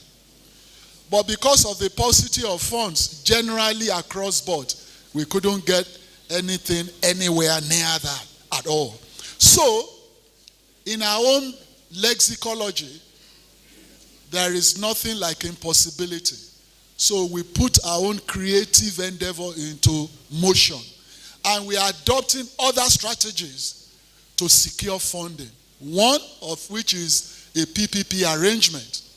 In South Africa, I met some companies and I spoke to them, and they are ready and willing to come to us and arrange a PPP project such that they will put counterpart funding or funding, and then Nigeria can put something as a counterpart funding. That is not the only strategy. There are other avenues that we are exploring, even as equity participation project, where we can attract the geoscientific gathering authorities and agencies in the world who have global reputation to come and map out Nigeria, and then we enter into equity sharing arrangement rather than us looking for all the dollars or the millions of dollars. Then we can assign them a few sites as our equity in the project. So there are so many ways to skin a cat, and we are looking at all these possibilities because we must gather the big efficient data.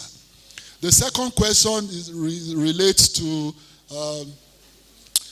minerals. Somebody asked, how do we sort out or identify the minerals that are actually being taken out of Nigeria?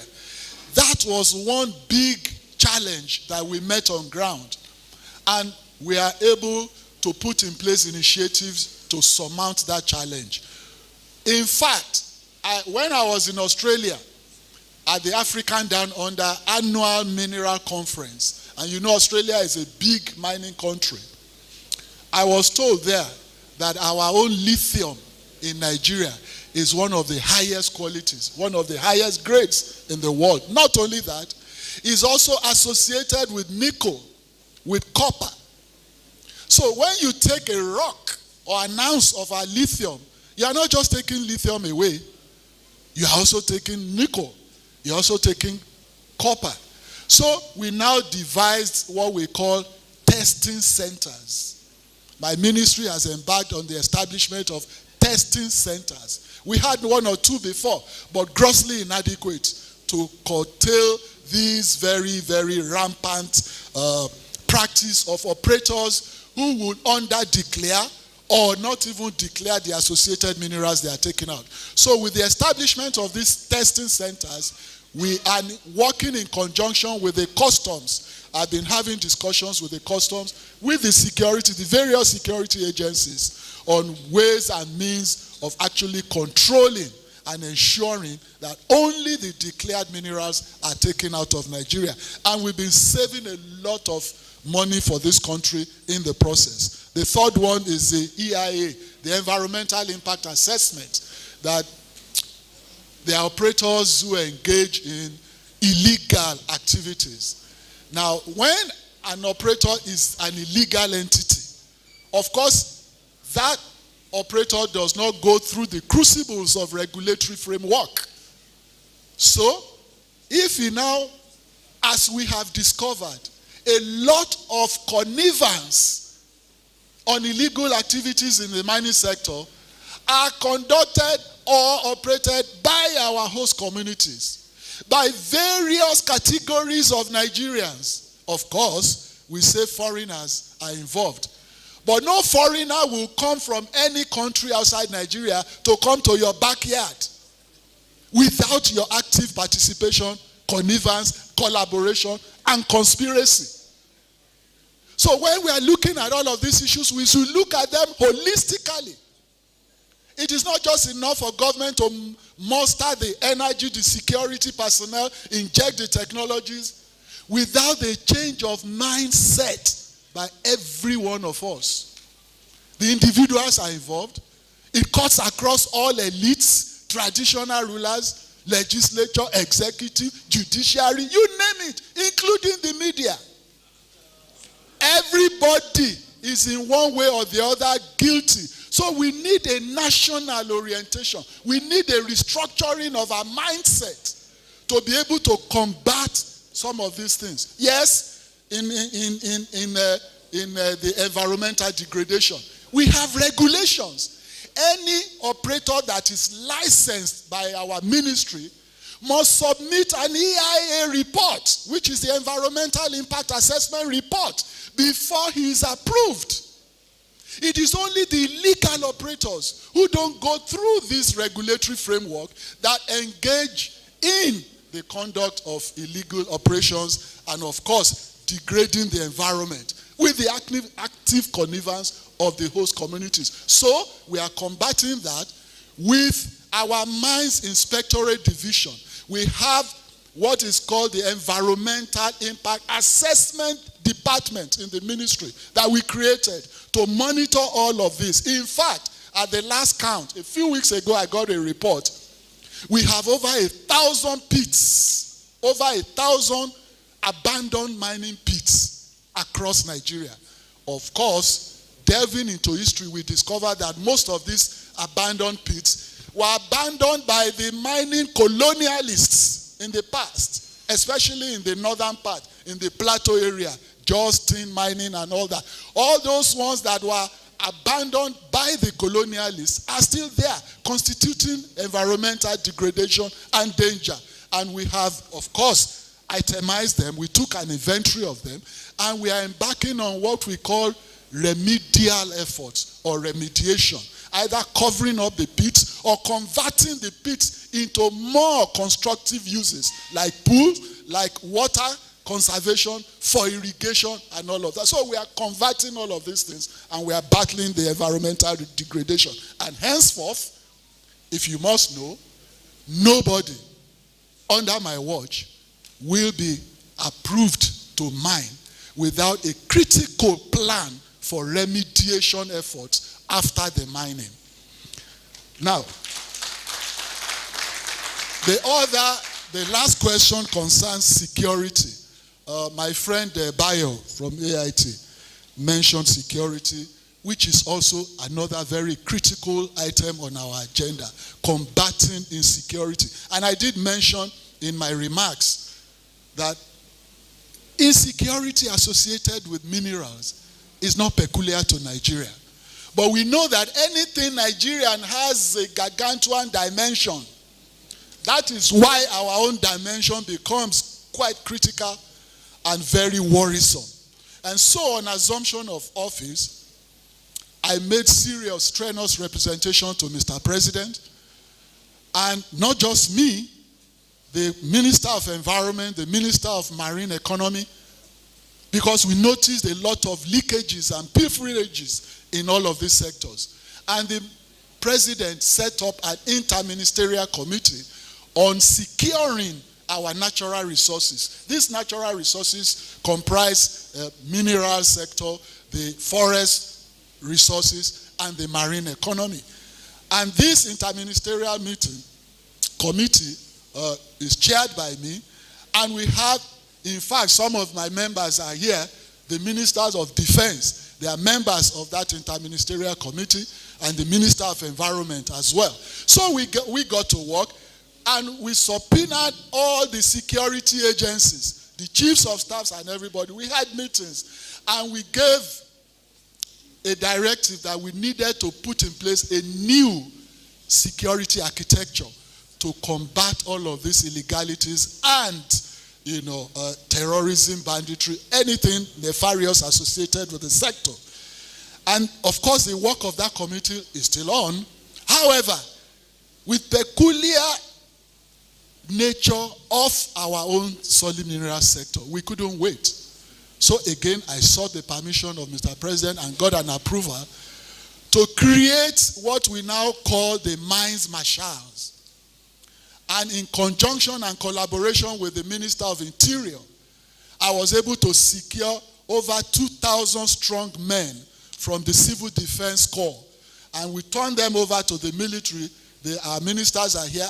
They helped us to train them and kit them, gave them the real skills to combat all the activities that we believe are untoward in our sector. And if you all recall, a few weeks ago, I unveiled these mine marshals to the public. Today, we have a minimum of about 60 in each state. Not only that, they are well kitted. And we are looking at the other agencies to increase the number. Not only that, we are also injecting a large dose of technology.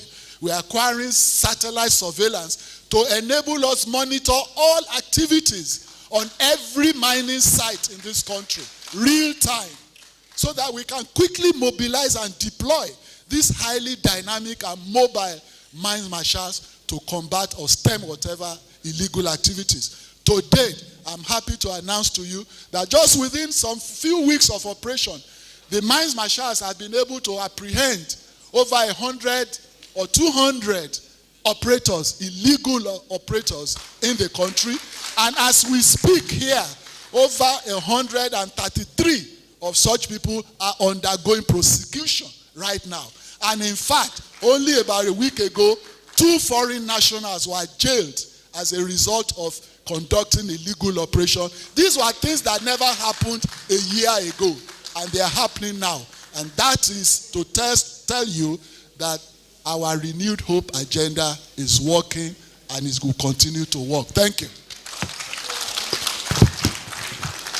Thank you very much, the Honorable Minister. Thank you very much for that personal question. Yes, I had been threatened because I've revoked so many licenses of powerful people. But the point is this issue is beyond me as an individual.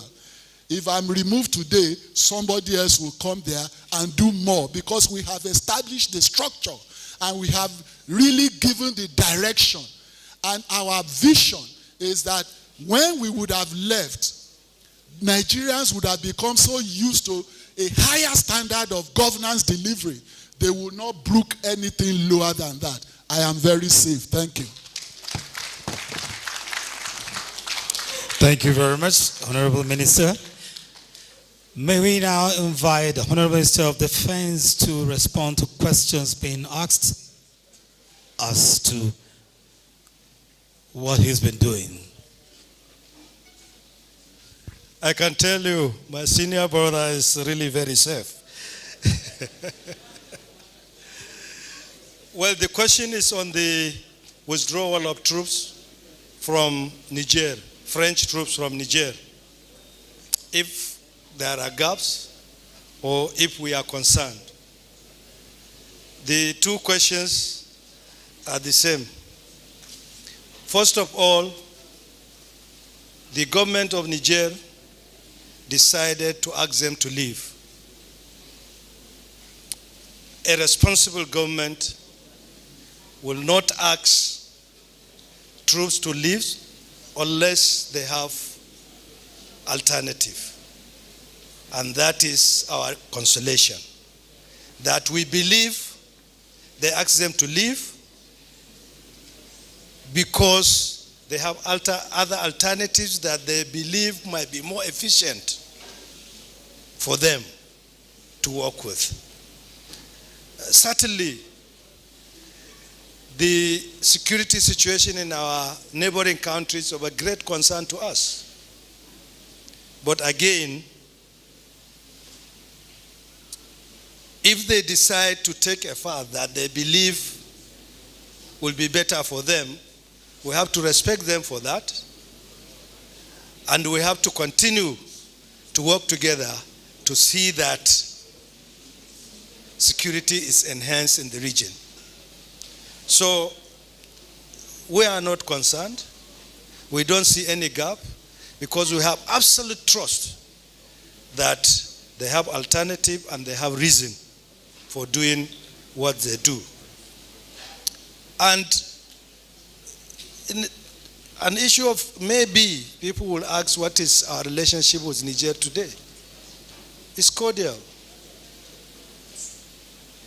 Most of the soldiers there have worked or studied at one point or the other with our own military.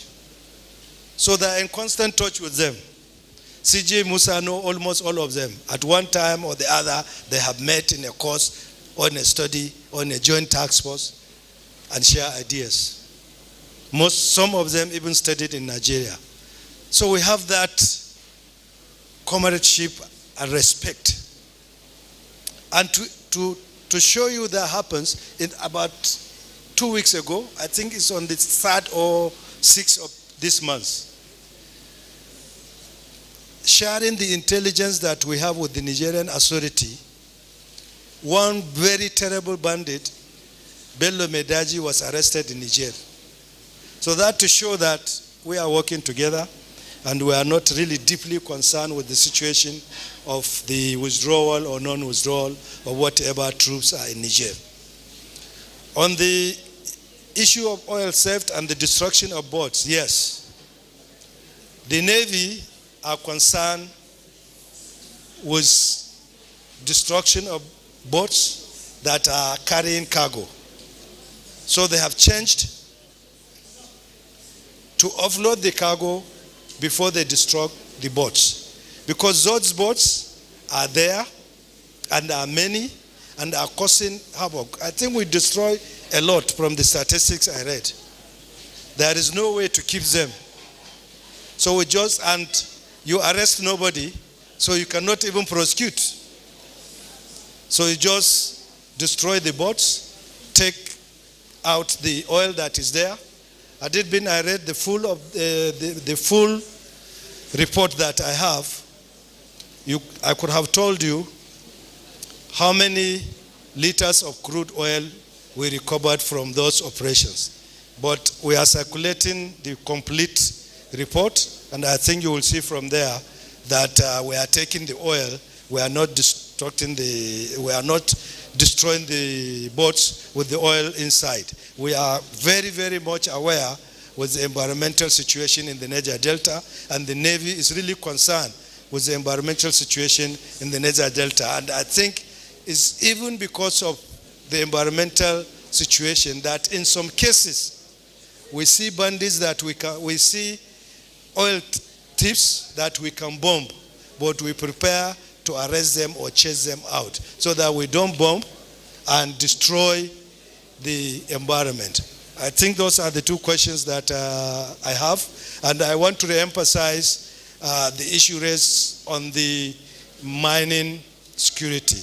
We are all on it, and we are working tirelessly together to make sure that we secure the mining sites and prevent illegal mining. Thank you very much. Thank you, Honorable Minister of Defense.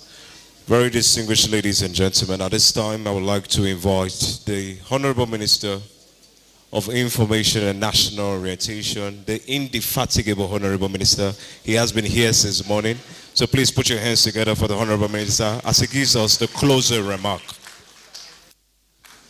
Thank you very much, distinguished members of the media.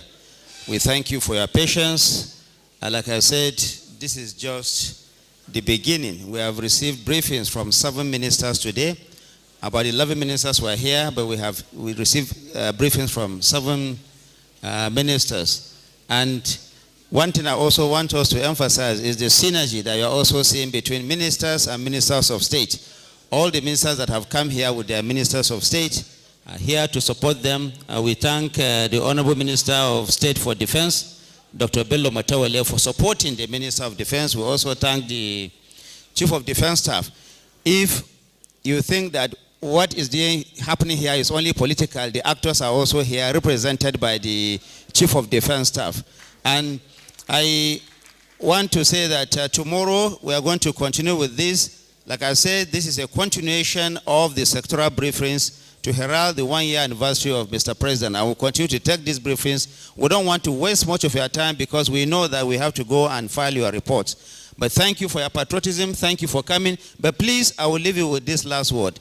report responsibly, honestly, in the interest of our great country.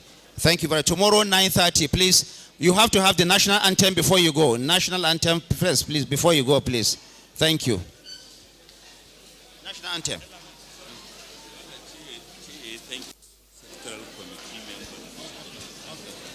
Okay. Please, before the national anthem, all the sectoral committee members, we thank them for the work they are doing.